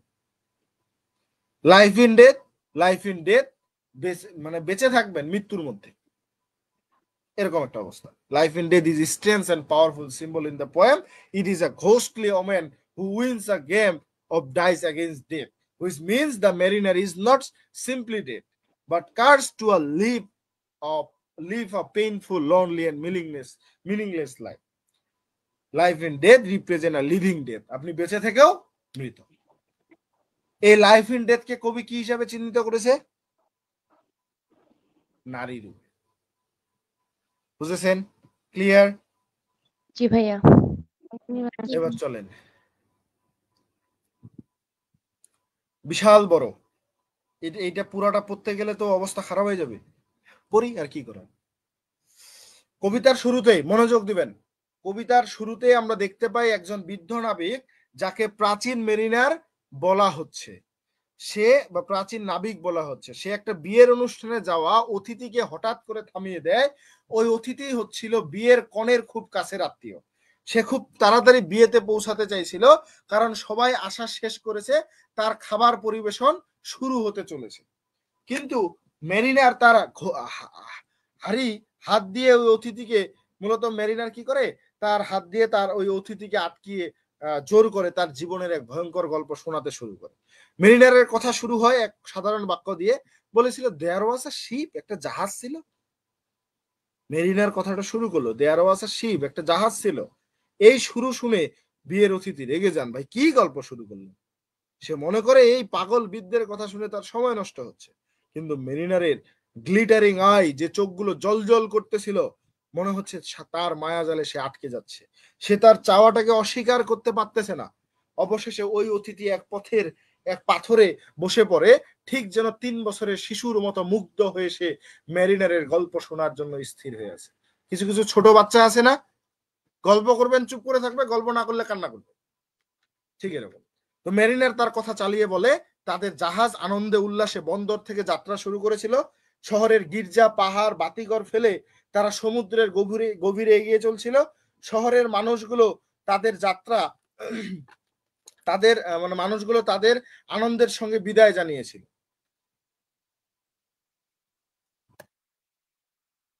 প্রতিদিন সূর্য সমুদ্রের বাঁ পাশে উঠে ডান পাশে অস্ত যায়, অর্থাৎ তারা দক্ষিণ অভিমুখে যাত্রা করছিল। এদিকে বিয়ের অনুষ্ঠান চলছে, সঙ্গীত বাজছে, কিন্তু ওই অতিথির মন অস্থির হয়ে আছে। সে চাইছে এই গল্পটা শেষ হোক, কিন্তু জোর করে শুনতে হচ্ছে তাকে। হঠাৎ এক ভয়ঙ্কর ঝড় আসে। ঝড় এতই শক্তিশালী ছিল যে তাদের জাহাজকে দক্ষিণ মেরুর দিকে ঠেলে নিয়ে যায়। দক্ষিণ মেরুতে হচ্ছে কুয়াশা, তুষার জমে সব সময়। ঝড়ের পর চারপাশে কুয়াশা ও তুষার জমে যায় এবং পরিবেশ একেবারে বরফের স্তূপে ঢেকে যায়। বিশাল বরফের টুকরা এত বড় যে মাস্তুলের উচ্চতায় উঠে গেছে। চারপাশে কোনো প্রাণী দেখা যাচ্ছে না, শুধু বরফ আর বরফ। বরফ ফাটার ভয়ানক গর্জন কানে বাজতেছে। এক সময় কুয়াশার ভিতর থেকে একটা বিশাল অ্যালবাট্রস পাখি উড়ে আসে। এই পাখি নাবিকদের কাছে শুভ সংকেত মনে হয়। তারা ঈশ্বরের নামে পাখিটিকে অভিবাদন জানায়। অ্যালবাট্রস জাহাজের চারপাশে ঘুরে তাদের খাবার খায়, তাদের জন্য পথ খুলে দেয়। বরফ ফেটে যাওয়ায় জাহাজ নিরাপদে এগিয়ে যেতে পারে। জাহাজটা তাদের নিরাপদে এগিয়ে যেতে পারতেছে। পেছন থেকে সুন্দর দক্ষিণা বাতাস সেই সময় বইতে থাকে, যা জাহাজটাকে সামনের দিকে নিয়ে যাচ্ছে। পাখিটা 9 দিন ধরে তাদের সঙ্গে থাকে। কতদিন ধরে? 9 কিন্তু হঠাৎ মেরিনার কোনো কারণ ছাড়াই তীর ধনুক দিয়ে সেই নিরপরাধ পাখিটাকে হত্যা করে, কোনো কারণ ছাড়া। এই কাজটা ছিল এক বড় অপরাধ। সবাই হতবাক হয়ে যায়, কারণ এই পাখিটা ছিল প্রকৃতির এক মঙ্গলদায়ক স্রষ্টা। মেরিনার এই অপরাধে ঈশ্বরের রোষে পড়েন এবং তার ঈশ্বরের রোষ তার উপর পড়ার একটা আশঙ্কা ছিল, এই কথাটা বলা হচ্ছে। সূর্য এখন বলা হচ্ছে শাস্তিটা শুরু হলো তার, এবং জাহাজের অনিশ্চিত যাত্রা শুরু হলো। সূর্য এখন ধীরে ধীরে জাহাজের ডান দিকে উঠছিল আর বাম দিকে অস্ত যাওয়ার সময়, অর্থাৎ তারা এখন উত্তরের দিকে এগোচ্ছিল। পিছন থেকে এখন সুন্দর ও মৃদু দক্ষিণা বাতাস বইছিল, কিন্তু সেই অ্যালবাট্রস পাখি আর কখনো ফিরে আসেনি। নাবিকেরা তার ডাক দিলেও সে আর সাড়া দেয়নি। এখন মেরিনার বুঝতে পারলো সে একটা বড় ভুল করেছিল। সে যে অ্যালবাট্রসকে হত্যা করেছিল সেটি তাদের জন্য সৌভাগ্যের প্রতীক ছিল। পাখিটা ছিল তাদের যাত্রার আশীর্বাদ। মেরিনারের কাছকে দেখে সবাই তাকে দোষ দিল। কেউ কেউ রেগে গেলেও পরবর্তীতে জাহাজের সূর্য উঠার সাথে সাথেই কিছু নাবিক তাদের মত বদলেন, এই তো সূর্য উঠছে, তাহলে আর সমস্যা নেই। তারা বলল আসলে মেরিনার সঠিক কাজ করেছিল, কারণ এই অ্যালবাট্রসের কারণে তাদের উপর কুয়াশা ঠান্ডা নেমে এসেছিল। পাখিটাকে মেরে ফেলেছে, এখন কুয়াশাও চলে গেছে, তাই পাখিটাকে মেরে ফেলা ঠিক ছিল। শুরুতে জাহাজ ছিল শান্ত আর সুখের মতো, কিন্তু তারা যখন একেবারে দূরবর্তী নির্জন সমুদ্রে পৌঁছালো তখন হঠাৎ বাতাস থেমে গেল। চারপাশে এমন নীরবতা ছিল যে মনে কোনো শব্দের কোনো জায়গা দিচ্ছিল না। আকাশ ছিল গাঢ় তামাটে রঙের, সূর্য ছিল সোজা মাথার উপরে। সেখান থেকে জাহাজ দিনরাত এক জায়গায় স্থির ছিল, যেন ছবির মতো। সব থেমে গেছে, চারদিকে শুধু পানি, কিন্তু সেই পানি পান করার মতো নয়, কারণ সমুদ্রের পানি লবণাক্ত। জাহাজের পাটাতন শুকিয়ে গেছে, পানি যেন পচে যাচ্ছে। সঙ্গেই ভয়ে নাবিকেরা কাঁপতেছে। সমুদ্রের নিচ থেকে এলাহি সাপের মতো কিছু বিচ্ছুর প্রাণী উঠে এসেছে, যারা মরা সমুদ্রে সাঁতার কাটতেছে। রাতের বেলায় সমুদ্রের পানি যেন আগুনের মতো জ্বলে উঠতেছে, নীল সবুজ সাদা রঙের এক ভয়ানক জ্যোতি ছড়িয়ে পড়তেছে। এরপর কিছু নাবিক স্বপ্ন দেখলো তুষার আর কুয়াশায় ঢাকা এলাকা থেকে অদ্ভুত কোনো আত্মা আসছে, যারা তাদের শাস্তি দিচ্ছে। সবাই তৃষ্ণায় কাতর হয়ে গিয়েছিল, পানি শেষ, কেউ কথা বলতে পারতো না। নাবিকেরা এখন মেরিনারের দিকে ক্রোধপূর্ণ দৃষ্টিতে তাকায়। তারা ভেবে বসে মেরিনারের কাজের জন্য এই শাস্তি তাদের সামনে এসেছে। শেষে তারা মৃত অ্যালবাট্রস পাখিটাকে তার গলায় ঝুলিয়ে দেয়, যেন তার জন্য দায়ী কেউ থাকে। অতিপ্রাকৃত জাহাজ ও শাস্তি, এই অংশে বৃদ্ধ মেরিনার জীবনের সবচেয়ে ভয়ঙ্কর ও দুঃসহ অধ্যায়ের বর্ণনা পাওয়া যায়। এখন জাহাজ সম্পূর্ণ স্থির হয়ে গেছে, চারদিকে একদম নিঃশব্দ, বাতাস একদম নেই, তাই জাহাজের পালগুলো নড়ছে না। তখন কিন্তু ইঞ্জিন চালিত জাহাজ ছিল না, পালতোলা জাহাজ। সবাই তীব্র তৃষ্ণায় কাতর, গলা শুকিয়ে কাঠের মতো, ঠোঁট পোড়া হয়ে গেছে, চোখ শূন্য আর জীবন মৃতদেহের মতো নিষ্প্রভ হয়ে আছে। এটা যেন একরকম জীবন্ত মৃত্যু। মেরিনারের চারপাশে শুধু পানি, কিন্তু পানির স্বাদ নেই। খেতে পারে না, কারণ এটা লবণাক্ত সমুদ্রের পানি, এটা খেলে সে আরো মৃত্যুবরণ করবে। সে পানির জন্য খুব তৃষ্ণার্ত, কিন্তু পান করতে পারে না। এতে মেরিনারের শরীর ও মন দুটোই ক্রমশ দুর্বল হয়ে পড়ে। নাবিকেরা যেন মৃত্যু আর বেঁচে থাকার মধ্যে এক ভারসাম্যহীন অবস্থায় আছে। এক রাতে হঠাৎ মেরিনার দেখতে পায় দূরে পশ্চিম দিকে আকাশে ছোট্ট একটা বিন্দু আলো ফুটেছে। সেই আলো ক্রমে বড় হয়ে ধোঁয়ার মতো ছড়িয়ে পড়ে, আর তারপর তা এক অদ্ভুত আকৃতির জাহাজের রূপ নেয়। জাহাজটি দেখতে একদম ভুতুড়ে কঙ্কালের মতো। পুরো কাঠের অংশগুলো এত নাজুক যে মনে হয় স্পর্শ করলেই ভেঙে যাবে। এই ভুতুরে জাহাজের মধ্যে দুইজন ভয়ঙ্কর চরিত্র ছিল, death and life in death. Death অর্থাৎ মৃত্যু, লাইফ ইন ডেথ অর্থাৎ জীবন্ত মৃত ব্যক্তি, যারা বেঁচে আছেন কিন্তু যেন মৃতের মতো যন্ত্রণা ভোগ করছেন। লাইফ ইন ডেথ একটা নারীর চরিত্র, যিনি খুব ভয়ঙ্কর এবং অসুস্থ দেখাচ্ছে। তার ঠোঁট লাল আর চুল সোনালী। বানান মিস্টেক। এই দুই চরিত্র, death and life in death, তারা জুয়া খেলতে বসলো এখানে আসার পর, জাহাজের এখানে। আর নাবিক সব দেখতেছে, এই দুই চরিত্র জুয়া খেলতেছে, আর সেই জুয়া চলাকালীন মেরিনারের ভাগ্য লাইফ ইন ডেথের হাতে চলে যায়। অর্থাৎ লাইফ ইন ডেথ কি করে? জিতে যায় সেই জুয়া খেলার মধ্যে। এবং শর্ত হচ্ছে, যদি লাইফ ইন ডেথ জিতে যায় তাহলে হচ্ছে প্রাচীন নাবিক, বৃদ্ধ নাবিক একাই বেঁচে থাকবে, বাকি সবাই মৃত্যুবরণ করবে। কিন্তু লাইফ ইন ডেথের মধ্যে যারা থাকবে তারা মূলত জীবন্ত মৃত্যু স্বাদ পাবে, জীবন্ত মৃত্যু। এর মানে হলো মেরিনারের শারীরিক মৃত্যু হয় নাই, কিন্তু সে বেঁচে থাকার পরেও এক ধরনের যন্ত্রণায় থাকবে, যেমন মৃতের মতো কষ্ট ভোগবে। অন্যদিকে বাকি নাবিকেরা ডেথের হাতে মারা যাবে। সূর্য অস্ত যায়, আকাশে তারা জ্বলতে শুরু করে, ভুতুরে জাহাজটা ফিসফিস করে অদৃশ্য হয়ে যায়। এরপর একে একে সকল নাবিকেরা মৃতদেহে পরিণত হতে থাকে। সবাই মারা যাচ্ছে একে একে। তাদের চোখে থাকা অভিশাপের দৃষ্টি এখনো মেরিনারের দিকে তাকিয়ে আছে, যা তার জন্য এক বিশাল যন্ত্রণা হয়ে গেছে। সবাই মারা গেছে, কিন্তু তার দিকেই তাকিয়ে আছে। মোট 200 জন নাবিক মারা যায়, এবং তাদের আত্মারা শরীর থেকে বের হয়ে দ্রুত উড়ে চলে যায়। এখানে কবি প্রকৃতির প্রতিশোধ, অতিপ্রাকৃত শক্তির ভয়, পাপের ফলাফল, মৃত্যুর নিষ্ঠুরতা খুব স্পষ্ট ভাষায় তুলে ধরেছেন। মেরিনারের জন্য এই সময়টা ছিল এক কঠিন শাস্তির সময়। কারো কোনো প্রশ্ন আছে এই পর্যন্ত, যারা লাইভে দেখতেছেন, মিটে আছেন? না ভাইয়া। আচ্ছা, নেই। এরপর অভিশপ্ত নাবিক এবং আত্মার যন্ত্রণার শুরু হইল। এই অংশে দেখা যায় বিয়ের অতিথি বৃদ্ধ মেরিনারকে দেখে খুব ভয় পাচ্ছে। মেরিনারের গায়ের রং বাদামি হয়ে গেছে, চেহারা কঙ্কালসার মতো শুকনো হয়ে গেছে, আর সবচেয়ে ভয়ঙ্কর তার জল জলে গ্লিটারিং আই, চোখ ঝকঝকে চোখ। অতিথি বলে, আই ফেয়ার দি এন্ড দাই গ্লিটারিং আই এন্ড দাই skinny hand so brown I. অর্থাৎ সে মেরিনারের ভয়ঙ্কর দৃষ্টির কারণে ভয় পেয়েছে, কিন্তু মেরিনার তাকে আশ্বস্ত করে বলে, ভয় পেও না, আমি মরিনি, আমি জীবিত। তারপর সে শুরু করে তার একাকিত্বের কষ্টের গল্প। সে বলল, সমুদ্রে একা ভাসছিল। অর্থাৎ এখানে অতিথি ভাবতেছে এই ভূত এসেছে মনে হয় আমাকে গল্প শুনাইতে। সমুদ্রে সে একাকি ভাসছিল, চারদিকে শুধু জল আর মৃত নাবিকের দেহ। এমনকি কোনো সাধু বা পূর্ণবান লোকও তার জন্য দয়া দেখায় নাই সেই সময়। সে এক জীবন্ত মৃতের মতো জীবনে বেঁচে আছে। মেরিনারের চারপাশে তখন ছিল হাজার হাজার মৃতদেহ। সেই সব মৃতদেহ যেন মৃতের অভিশাপ বহন করতেছিল। তাদের চোখ ছিল ঘৃণায় ভর্তি, আর তারা মেরিনারের দিকে ধিক্কার দৃষ্টিতে তাকাচ্ছিল। তাছাড়া সমুদ্রে ছিল বহু রকম বিষাক্ত সাপ এবং অন্যান্য বিচ্ছুর্য প্রাণী। কিন্তু হঠাৎ করে মেরিনারের হৃদয়ে সেই সাপ ও প্রাণীদের জন্য অদ্ভুত ভালোবাসা জন্ম নেয়। সে তাদের সৌন্দর্য উপলব্ধি করতে শুরু করে। সে বলে, O happy living things no tongue, their beauty might declare. অর্থাৎ এই সুখী জীবন্ত প্রাণীরা, তোমাদের সৌন্দর্য কোন ভাষায় প্রকাশ করা সম্ভব? কোনো ভাষায় প্রকাশ করা সম্ভব নয়। এমন ভালোবাসার অনুভূতির কারণে তার পাপ মুক্তির প্রথম ধাপ শুরু হয়। তার হৃদয়ে প্রার্থনার আগুন জ্বলে উঠে। যা আগে ছিল মৃতপ্রায়, সেই প্রার্থনাও করতে পারত না।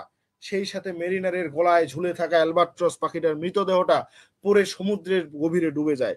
অ্যালবাট্রস হত্যা করার অপরাধের ফলস্বরূপ তার উপর যে অভিশাপ ছিল তা খানিকটা হ্রাস পেল।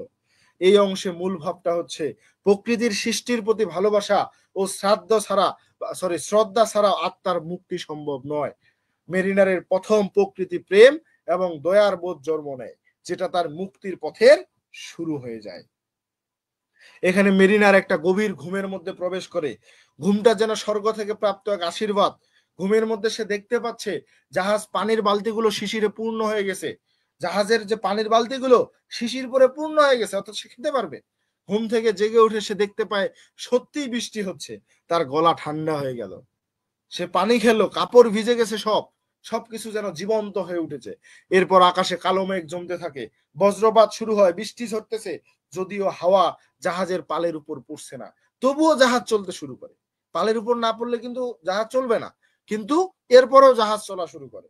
মেরিনার দেখতে পায় মৃত নাবিকেরা উঠে দাঁড়িয়ে হাঁটতেছে, কিন্তু তারা যেন মৃত নয়, বরং ব্লেসড স্পিরিট, অর্থাৎ আশীর্বাদ প্রাপ্ত আত্মা হয়ে গেছে। এই আত্মারা ঈশ্বরের পক্ষ থেকে পাঠানো হয়েছে মেরিনারের মুক্তির জন্য।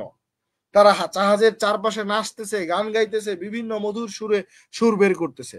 কখনো মনে হয় আকাশে স্কাইলার পাখির মতো গান শুনতেছে সে, কখনো অনেক ছোট ছোট পাখির কলরব কিচির মিচির শুনতে পাচ্ছে, আবার কখনো একসাথে হয়তো সব বাদ্যযন্ত্র বেজে চলতেছে। সব মিলিয়ে তার এক অপূর্ব সঙ্গীত মনে হচ্ছে এখন। আত্মাদের এই যাত্রায় মেরিনার বুঝতে পারে তার মুক্তির পথ শুরু হয়েছে। জাহাজটি ধীরে ধীরে বেগ বাড়িয়ে এগিয়ে যাচ্ছে। তবে দুপুরে হঠাৎ সঙ্গীত থেমে যায়, জাহাজ থেমে যায়। সূর্য মাস্তুলের ঠিক উপরে দাঁড়িয়ে থাকে, আর জাহাজ যেন সমুদ্রে আটকে গেছে। এক অদ্ভুত ঝাঁকুনি জাহাজে লাগে, আর মেরিনার সেখানে অজ্ঞান হয়ে পড়ে।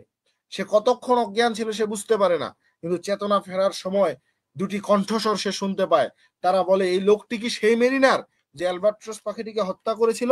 আরেকটি কণ্ঠস্বর বলে, সে তার পাপের শাস্তি পেয়েছে, তবে আরো শাস্তি তাকে পেতে হবে। তো এই যে অতিপ্রাকৃত কণ্ঠস্বর কারা ছিল আমরা জানি না, ও মুক্তির পথ, এই অংশ শুরু হয় দুই অতিপ্রাকৃত কণ্ঠস্বরের কথোপকথন দিয়ে।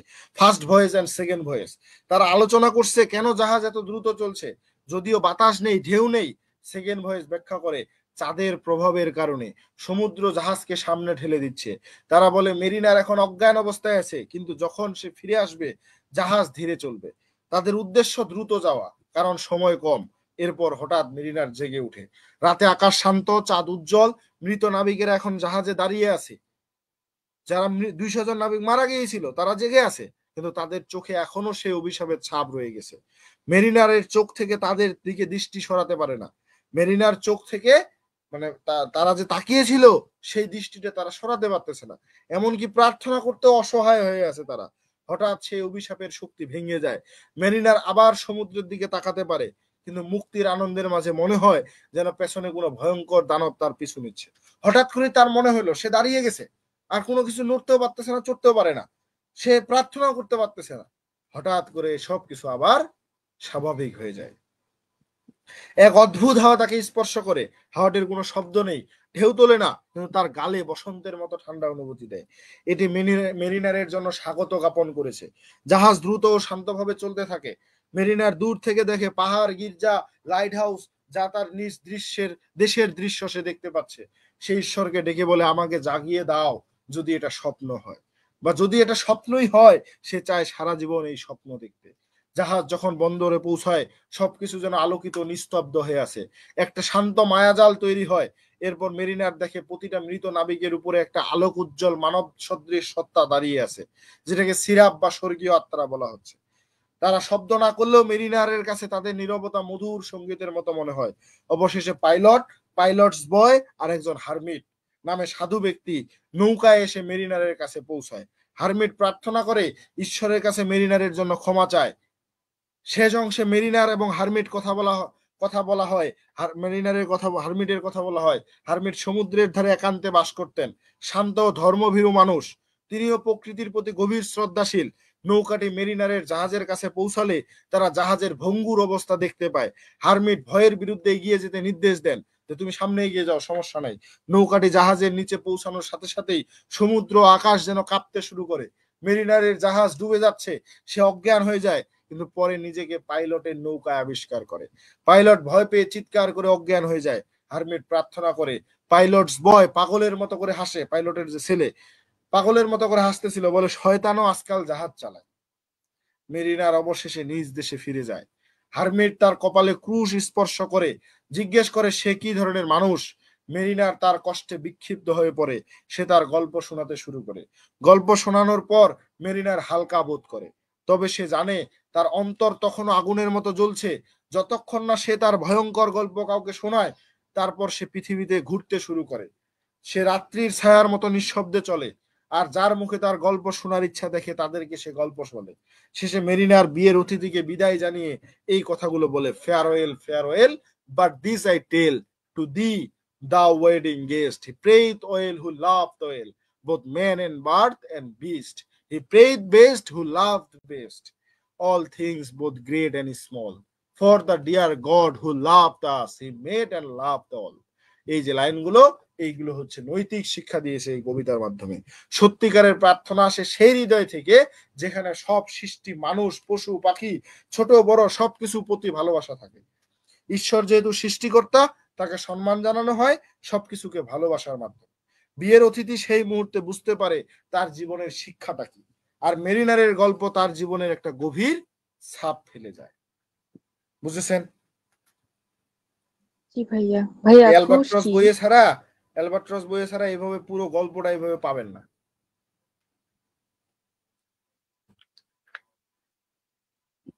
ভাইয়া এই পয়েমটাই কি প্রথম পড়ানো হইলো, নাকি এর আগেও পড়ানো হয়েছে দু একটা? কোনটা? আজকে এটাই প্রথম। এই একটা কবিতায় কি আজকে পড়ানো হয়েছে? হ্যাঁ, একটাই। আচ্ছা। এরপর এখানে কোটেশন গুলো দেওয়া আছে। আশা করি rime of the ancient mariner নিয়ে আর সমস্যা হবে না। হবে? না ভাইয়া, আশা করি হবে না। আমরা হচ্ছে কুবলা খানের থিম গুলো দেখবো just. Power of imagination, beauty and mystery of nature, contrast between order and wildness, inspiration and creativity. Power of imagination, কল্পনার সর্বোচ্চতা এখানে আমরা দেখতে পাই এই কবিতায়, তাই না? কল্পনার শক্তি। তারপর beauty and mystery of nature, প্রকৃতির যে রহস্য, সৌন্দর্য, এগুলো আমরা দেখতে পাই না? Contrast between order and wildness, সে যেভাবে বলতেছে এই বনগুলোকে বা এই ওয়াইল্ডনেস এবং অর্ডারের মধ্যে যে বৈপরীত্য, সেই জিনিসটা ফুটে উঠেছে। ইন্সপাইরেশন, অনুপ্রেরণা, এন্ড ক্রিয়েটিভিটি, সৃজনশীলতা, এই জিনিসগুলো আমরা এখানে দেখতে পাই। এর একটা ব্যাকগ্রাউন্ড আছে, আমরা ব্যাকগ্রাউন্ডে প্রায় সবাই জানি। সে আফিম খেয়েছিল, আফিম খেয়ে তার চোখ লেগে গিয়ে সে স্বপ্ন দেখতেছিল, তারপর সে এটা লিখতে বসে, যখন কেউ তার সামনে আসে তখন সে স্বপ্ন ভুলে যায়। কে যেন এসেছিল, কে এসেছিল? Brief question. পরলোক শহর থেকে। ভুলে গেছেন? গুড, ভুলে যাওয়াই ভালো। পরলোক শহর থেকে একজন এসেছিল।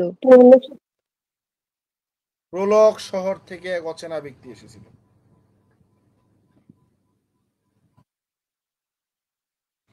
এরপরে ব্যক্তির দেখেন, ডাকে তার লেখায় ব্যাঘ্র ঘটে। হ্যাঁ হ্যাঁ হ্যাঁ, বললাম ওই ব্যক্তিটার ডাকে তার লেখায় ব্যাঘ্র ঘটে, তারপর আর কবিতা লিখতে পারে না। জি। আচ্ছা, যারা লাইভে দেখতেছেন একটু কষ্ট করে কমেন্ট করেন তো আপনাদের কোনো প্রশ্ন আছে কিনা। যদি না থাকে তাহলে জানান, আর বুঝতে পারলে বলেন যে বুঝেছেন।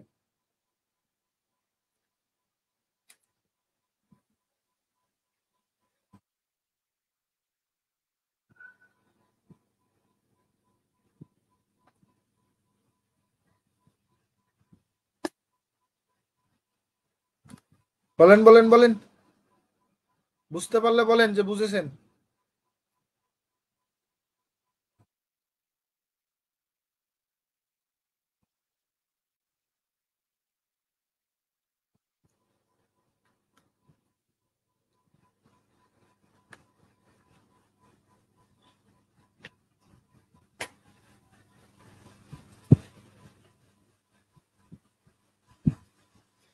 আচ্ছা, মাহমুদ হাসান বলছেন, স্মৃতিকণা বসু বলছেন, তাবাসসুম ফেরদৌস লিয়া, আনাম সরকার, সাবারিশা, আরজিনা রিমু। ওকে, যদি প্রশ্ন থাকে অবশ্যই জানাবেন। নেক্সট কবিতা। হে কি কয় ভাইয়া, ডিটেইল যদি বলতেন, বুঝি নাই। আর কেমনে ডিটেইলস বলবো বলেন? এর থেকে আর ডিটেইলস আছে কোথাও বলেন তো? আর কোথাও পাইছেন? অনেকে তো ইউটিউবে ক্লাস করছেন, সামারি সার্চ করছেন, গুগলে দেখছেন, এত ডিটেইলস আর কোথাও পাবেন না। ভাইয়া সম্ভবত কুবলা খানের কথা বলতেছে। হ্যাঁ, লাইভটা সেভ থাকবে, আমাদের ইউটিউবের মধ্যে পেয়ে যাবেন। দ্য ডিওইবিজি গ্রুপ যে পেজ ইউটিউব চ্যানেল আছে, সেই ইউটিউব চ্যানেলে পেয়ে যাবেন। ওকে, আমরা নেক্সট কবিতাটা শুরু করি। কুবলা খান। আগে প্রশ্নটা পড়তে হবে, who is Kubla Khan? Kubla Khan K? Kubla Khan was a powerful Mongol ruler. He was the grandson of the famous conquer Genghis Khan. শেষ, এতটুকু লিখলেই হবে। ওকে, আরেকবার একটু বলেন। এই আপনি স্ক্রিন দেখেন না? আপনার কাছে বই নাই? আছে ভাইয়া। বই বের করেন। কত পৃষ্ঠা? 161। স্ক্রিন দেখতেছি তো। দেখেন, Kubla Khan was a powerful Mongol ruler. He was the grandson of the famous conqueror Genghis Khan. আর বানান ঠিক রাখার জন্য বলবেন গেঙ্গিস খান বলবেন, হয়ে গেল। গেঙ্গিস খান। গ্যাং, GENG গ্যাং, আর হচ্ছে গ্যাং হিস খান, HIS হিস। এগুলা মানুষ শুনলে হাসবে, কি উচ্চারণ শিখায় বাচ্চাদের। হ্যাঁ, বাংলাদেশ তো হয় আবার চেঙ্গিস খান। চেঙ্গিস খান, একবারে জি এটাই উচ্চারণ হবে চেঙ্গিস ভাইয়া। খানের, এটাই বানান, এটার উচ্চারণই চেঙ্গিস খান। ওকে,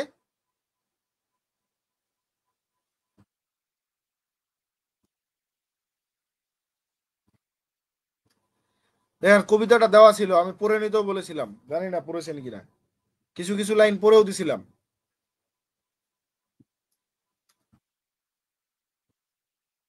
আচ্ছা, এই যে আমরা সিম্বলটা জাস্ট দেখবো, বাংলা অ্যানালাইসিস দেখবো। জানাদু একটা শহর। কোন শহর? জানাদুটা কি? এটা একটা magical place where Kubla Khan builds his palace.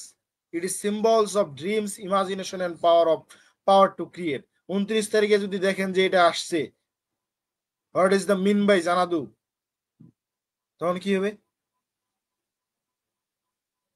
সেই খুশি হব, সাথে লিখবো। দ্য প্লেজার ডোম, এটাও গুরুত্বপূর্ণ। The pleasure dome is Kubla Khan Grand Palace. It symbolizes human art and power to build something wonderful. But it also how beauty can be mysterious and fragile.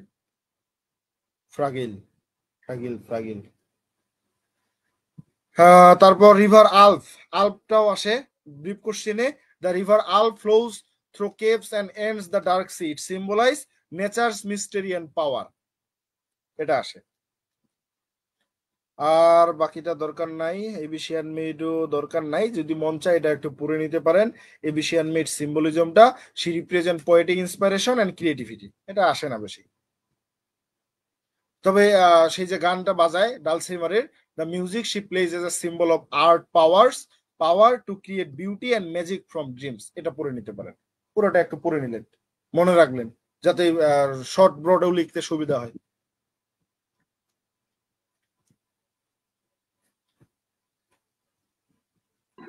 এবার আসেন Bangla অ্যানালাইসিসে। Kubla খান romantic যুগের Samuel Taylor কলেরিসের অসাধারণ ও রহস্যময় কবিতা। কবি নিজেই বলেছেন এই কবিতাটি তিনি আফিমের প্রভাবে এক স্বপ্নে থেকে লিখেছেন।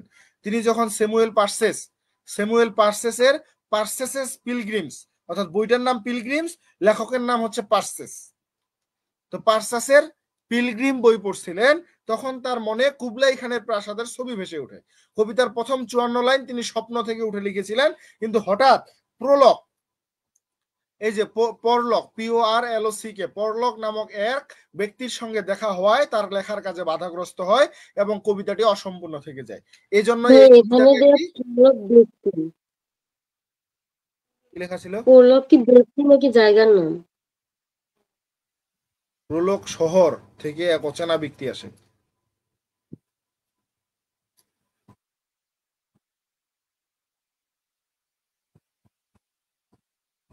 এটা তো মনে হয় ব্যক্তির নাম হবে, তার একটু দেখি গুগল করে, মিস্টেক হতে পারে। সেট সাজেশন আছে কারো কাছে? আছে তো ভাইয়া।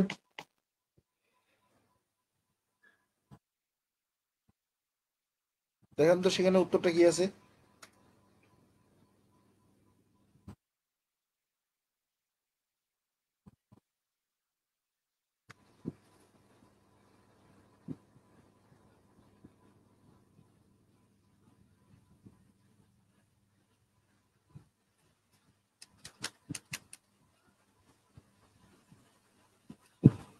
আচ্ছা, পড়লো একটা জায়গার নামে হবে।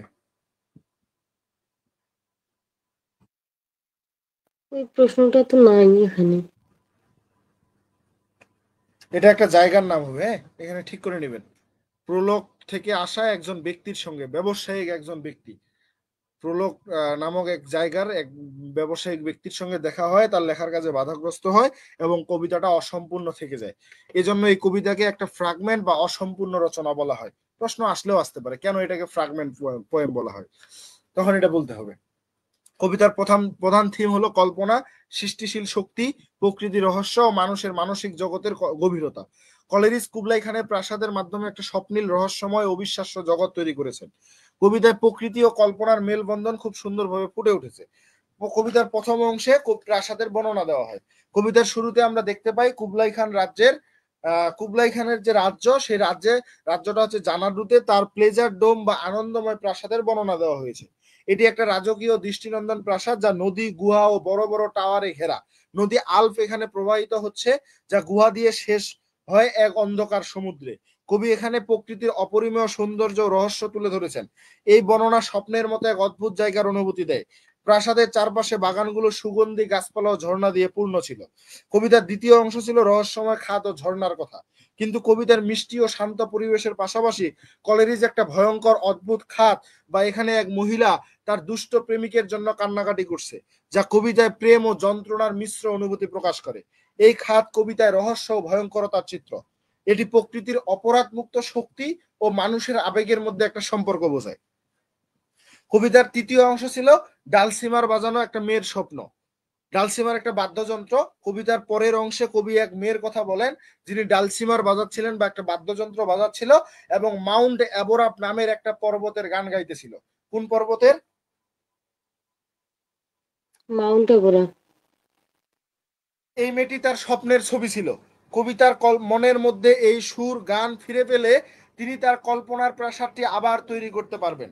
তিনি বলতে চান, অর্থাৎ তিনি যদি স্বপ্নটাকে আবার মনে করতে পারে, তাহলে তিনি হয়তো আবার তার এই কবিতাটা শেষ করতে পারবেন, প্রাসাদ তৈরিটা করতে পারবেন। তো তিনি বলতে চান সৃষ্টিশীলতা ও কল্পনা আমাদের জীবনের কত বড় ভূমিকা রাখে। কল্পনার মাধ্যমে আমরা এমন কিছু তৈরি করতে পারি যা বাস্তব থেকেও বড় সুন্দর হয়। কল্পনায় আমরা তাজমহলের থেকেও বড় কিছু তৈরি করতে পারি, চীনের প্রাচীরের থেকেও বড় প্রাচীর তৈরি করতে পারি, পারি না? জি ভাইয়া পারি। তো কবিতার শেষ অংশে দেখা যায় কবি নিজেকে একটা জাদুকরী বৃত্তের মধ্যে আবদ্ধ করার কথা বলেন, যেন তার এই সৃষ্টিশীল শক্তি হারিয়ে না যায়। তিনি বলেন তিনি হানিডিউ বা মধুর শিশির যে পরে শীতের সকালে, তো এটাকে তিনি হানিডিউ বলছে, মধুর শিশির খেয়েছেন এবং মিল্ক অফ প্যারাডাইস স্বর্গের দুধ পান করেছেন, যা তার অসাধারণ সৃষ্টিশীল শক্তির প্রতীক। এটি বোঝায় কবিতার কল্পনায় কত কি করতে পারেন এবং সৃষ্টিশীলতাকে এক ধরনের আধ্যাত্মিক শক্তি মনে করেন সে। কুবলা খান কেবল একটা কবিতা নয়, এটি কল্পনা এবং প্রকৃতির মিলনের এক অসাধারণ সৃষ্টি। কলেরিজ তার স্বপ্ন ও কল্পনার মাধ্যমে একটা রহস্যময় পৃথিবীর ছবি আঁকেন, যেখানে প্রকৃতির শক্তি ও মানুষের সৃষ্টিশীলতা একত্রে কাজ করে। এই কবিতায় স্বপ্নের অনুপ্রেরণা, সৃষ্টিশীলতার আনন্দ এবং প্রকৃতির বিস্ময় মিশে গেছে। যদিও কবিতাটি অসম্পূর্ণ, তবু এটি রোমান্টিক যুগের সেরা উদাহরণ, যেখানে ইমাজিনেশনের এবং প্রকৃতিকে নিয়ে গভীর চিন্তার একটা মানে এক ধরনের গভীর চিন্তা প্রকাশ করা হয় এই কবিতায় কল্পনার মাধ্যমে। ক্লিয়ার? জি ভাইয়া। তো এই দুইটা কবিতা থেকে আমাদের যে প্রশ্নগুলো আসবে, এই প্রশ্নগুলো আশা করি লিখতে পারবো। জাস্ট আমরা যদি একটা নজরের জন্য জাস্ট প্রশ্নগুলো দেখি।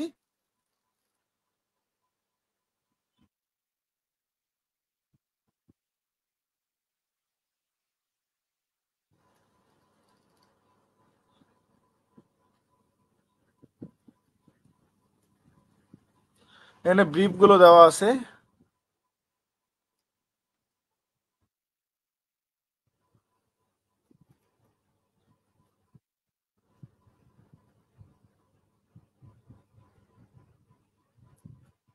এই তো প্রশ্নগুলো।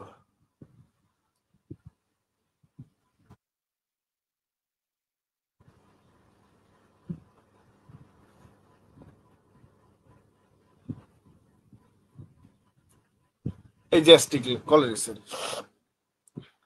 এখানে আমাদের গুরুত্বপূর্ণ একটা প্রশ্ন বলা যায়, এই যে ডেথ এন্ড লাইফ ইন ডেথের সিগনিফিকেন্স, যেটা এই প্রশ্নটা। এখন Rime of the ancient Mariner থেকে প্রশ্নটা গুরুত্বপূর্ণ।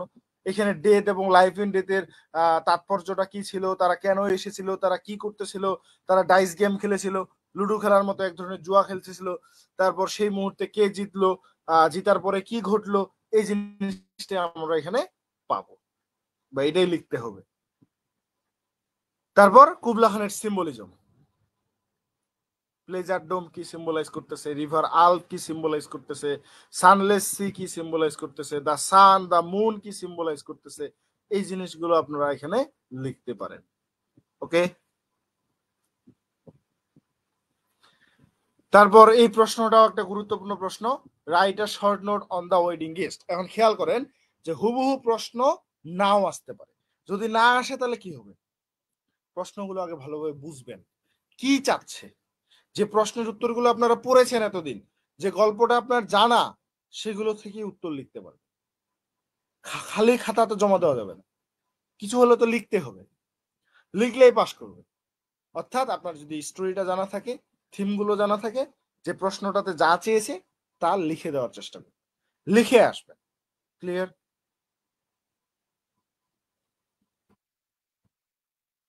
জি ভাই।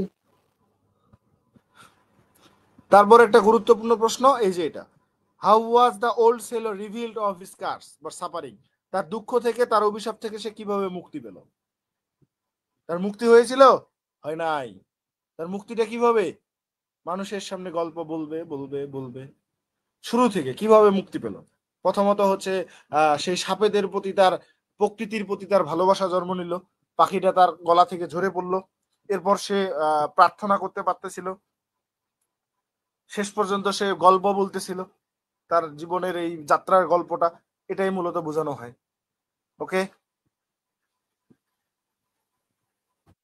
এবং এই যে একটা প্রশ্ন, কেন হচ্ছে ওল্ড সেলর পাখিটাকে মেরেছিল, কেন? সঠিক কোনো কারণ আছে? না ভাই,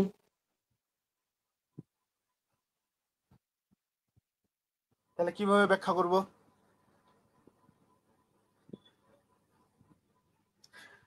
কারণ কিছু আছে।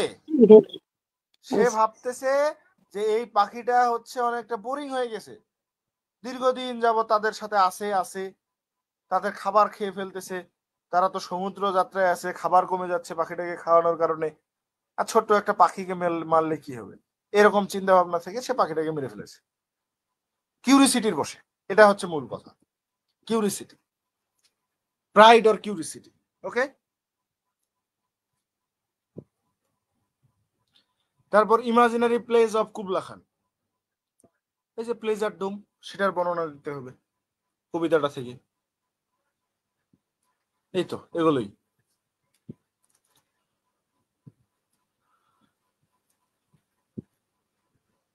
আচ্ছা, এরপর হচ্ছে ব্রড কোশ্চেন।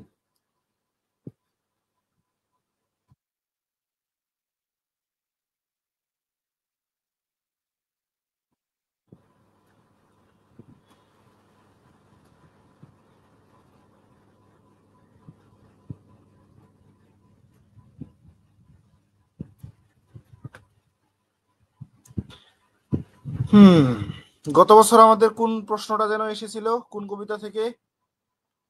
টিন্ডানেবে থেকে, sorry, rime of the ancient mariner থেকে। রাইমোর থেকে আসছে। হ্যাঁ, তাহলে এই প্রশ্নটা খুবই গুরুত্বপূর্ণ। Kubla Khan is a product of sheer fancy. Shear fancy অর্থ কি বলেছিলাম, মনে আছে কারো? নিছক কল্পনা।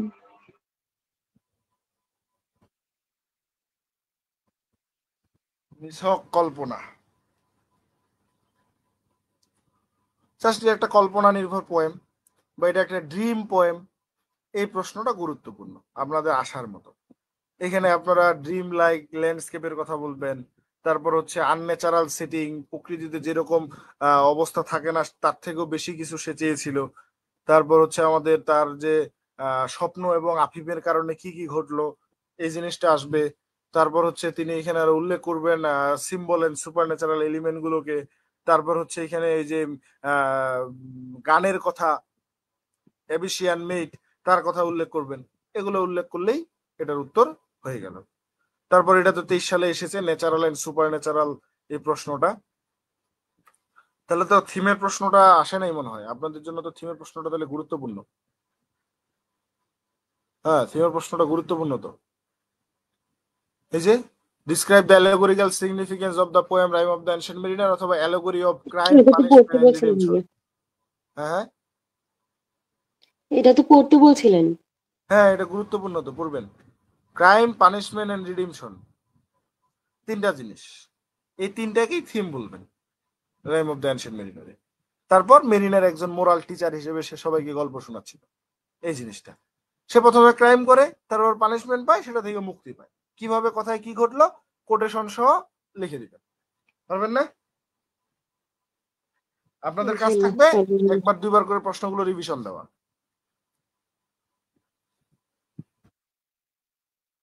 এই rime of the ancient mariner থেকে ওই প্রশ্নটা পড়তে হবে। তারপর বলেছিলাম এই যে allegorical significant connection between nature, sin and divine law, এই জিনিসটা দিয়ে দিতে পারেন।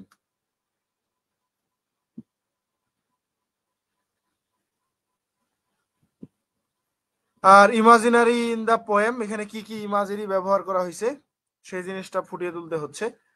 ম্যানমেড ইমাজিনারি বা আর্কিটেকচারাল এখানে তৈরি করা হচ্ছে। ন্যাচারাল ইমাজিনারি আছে, সুপার ন্যাচারাল ইমাজিনারি আছে, মিউজিক্যাল বা সেন্সরি ইমাজিনারি আছে।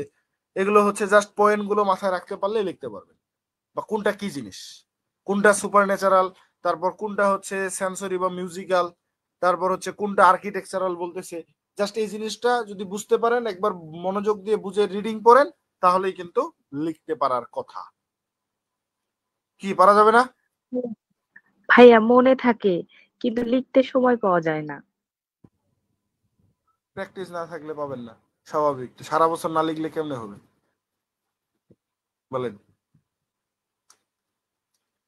সারা বছরে কয়টা খাতা শেষ করছেন বলেন তো শুনি? ভাইয়া যেগুলো আপনি হোমওয়ার্ক দিয়েছেন ওগুলো তো করছি। দেখে দেখে করছিলেন না না দেখে? দেখেই গেছি। দেখা হয়নি দেখে ভাইয়া। দেখে হোমওয়ার্ক কি বাচ্চারা দেখে দেখে করে?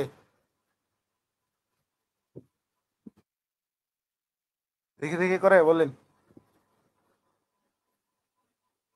করে না। বাচ্চাদেরকে আমরা শেখাই না দেখে লেখার জন্য, তাহলে আমরা কেন দেখে লিখবো? পড়ে বুঝে না দেখে লিখতে হবে, তাহলে শুরু থেকে পড়া থাকবে এবং রিভিশন হয়ে যাবে। বুঝেছেন?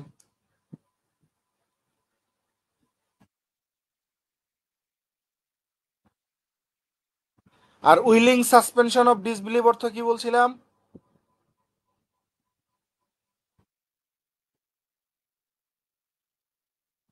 মনে আছে কারো?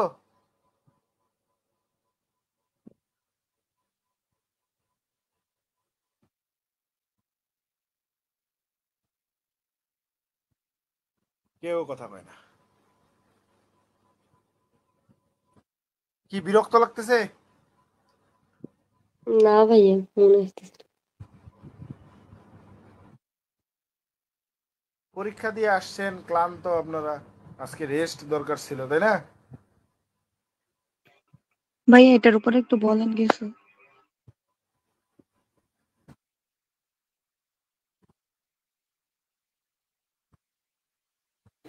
এটা বুঝি না এই প্রশ্নটা, মানে পড়ছি অনেকবার, তবুও মনে হয় যেন কঠিন কঠিন। এটা কি খুব গুরুত্বপূর্ণ? দেখে যাওয়া ভালো, কারণ প্রশ্ন ঘুরিয়ে দিচ্ছে না, অন্তত রিডিং ভাবে দেখা উচিত। এখানে এই প্রশ্নটা কেন জানি মাথায় ঢুকে না। ভাইয়া এই কোশ্চেনটা একটু বুঝাই দেন। সবার সমস্যা এখন।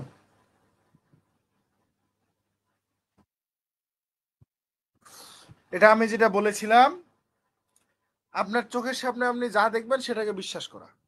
কিরকম? যখন আমরা কোনো নাটক, সাহিত্য, কোনো মুভি এইসব কিছু দেখি, তখন আমরা জানি যে এটা অবিশ্বাস। ধরেন যে হচ্ছে নাটকের মধ্যে বা মুভিতে দেখানো হচ্ছে প্রেমিক তার প্রেমিকাকে সেই চাঁদটাকে নিয়ে তার হাতে এনে দিল। এটা অবিশ্বাস, কিন্তু আপনি বিশ্বাস করতেছেন। কিছু সময়ের জন্য আপনি কল্পনাটাকে বাস্তব মনে করতেছেন। বুঝতে পারছেন? জি। আপনি জানেন যে এটা ইম্পসিবল, এটা কখনো সম্ভব না, কিন্তু আপনি এটা কল্পনাটাকে এনজয় করতেছেন, উপভোগ করতেছেন। এখানেই লেখা আছে দেখেন, willing suspension disbelief of phrase Coleridge later coined. Coleridge এটা হচ্ছে আবিষ্কার করেছিল। This means the reader sets aside doubt and accept impossible. তার সন্দেহ আছে, এটা অসম্ভব ঘটনা, in order to enjoy the poems imaginative and moral impact. নৈতিকভাবে বলেন আর কল্পনায় বলেন, আপনি সেটা উপভোগ করবেন বা বিশ্বাস করবেন কিছু সময়ের জন্য। তো এরকম কি কি ছিল রাইম অফ দ্য অ্যানশিয়েন্ট মেরিনারে? যখন পড়াই তখন ভালোভাবে বুঝাই দিছিলাম। ন্যাচারাল ইমাজেরি গুলো, এই যে সি, স্কাই, স্ট্রোম, আইসবার্গ, এগুলো এখানে বিস্তারিত আলোচনা ছিল না? যখন মন চাচ্ছে আইস আসতেছে, মন চাচ্ছে রোদ উঠলো, বাতাস উঠলো, আবার পাখিটা আসলো এই জন্য আইসবার্গ ভেঙে গেল, এগুলো কল্পনায় শুধু। আপনি বাস্তবে যদি বরফের মধ্যে আটকে পড়েন, পাখি আসুক আর কি আসুক, এত সহজে ছুটতে পারবেন? ঝড়ের কবলে পড়লে এত সহজে বেঁচে ফিরবেন? তারপর বলতেছে ওই যে 200 জন নাবিক মারা গেল আবার জেগে উঠলো। দেখে তো খুব সুন্দর, আপনি উপভোগ করতেছেন, এটা কি সম্ভব? বলেন। তারপর death and life in death এসে গেম খেলতেছে, ডাইস গেম, লুডো খেলতেছে, তারা জুয়া খেলতেছে তাদেরকে নিয়ে। এটা বাস্তবে সম্ভব? ইম্পসিবল। কিন্তু আপনি কল্পনাটাকে মেনে নিচ্ছেন, আসলেই তো সুন্দর। এই জিনিসগুলো আছে এখানে।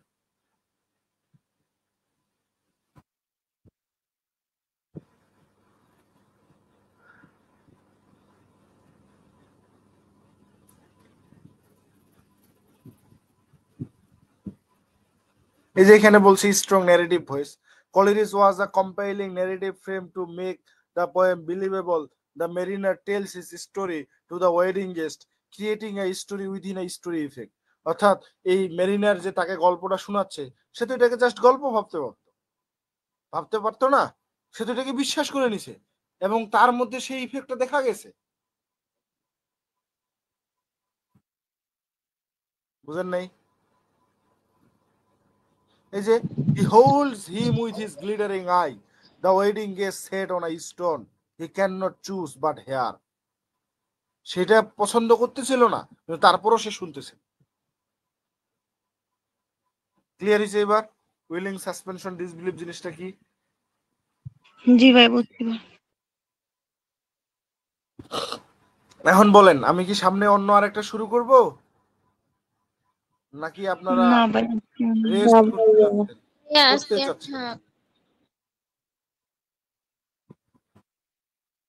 তাহলে আজকে এই পর্যন্ত। আগামীকাল কখন ক্লাস? 10টায় ভাইয়া। সবাই সবার বন্ধু বান্ধবীদের জানিয়ে রাখবেন, ওকে? ঠিক আছে ভাইয়া। নাকি জানাবো না? জানাবো ভাইয়া। আচ্ছা, সকালবেলা যেন সবাইরে ক্লাসে পাই, ওকে? তাহলে আজকে এই পর্যন্ত, টাটা, বাই বাই। কালকে সকালবেলা ক্লাস? সকাল 10টায়।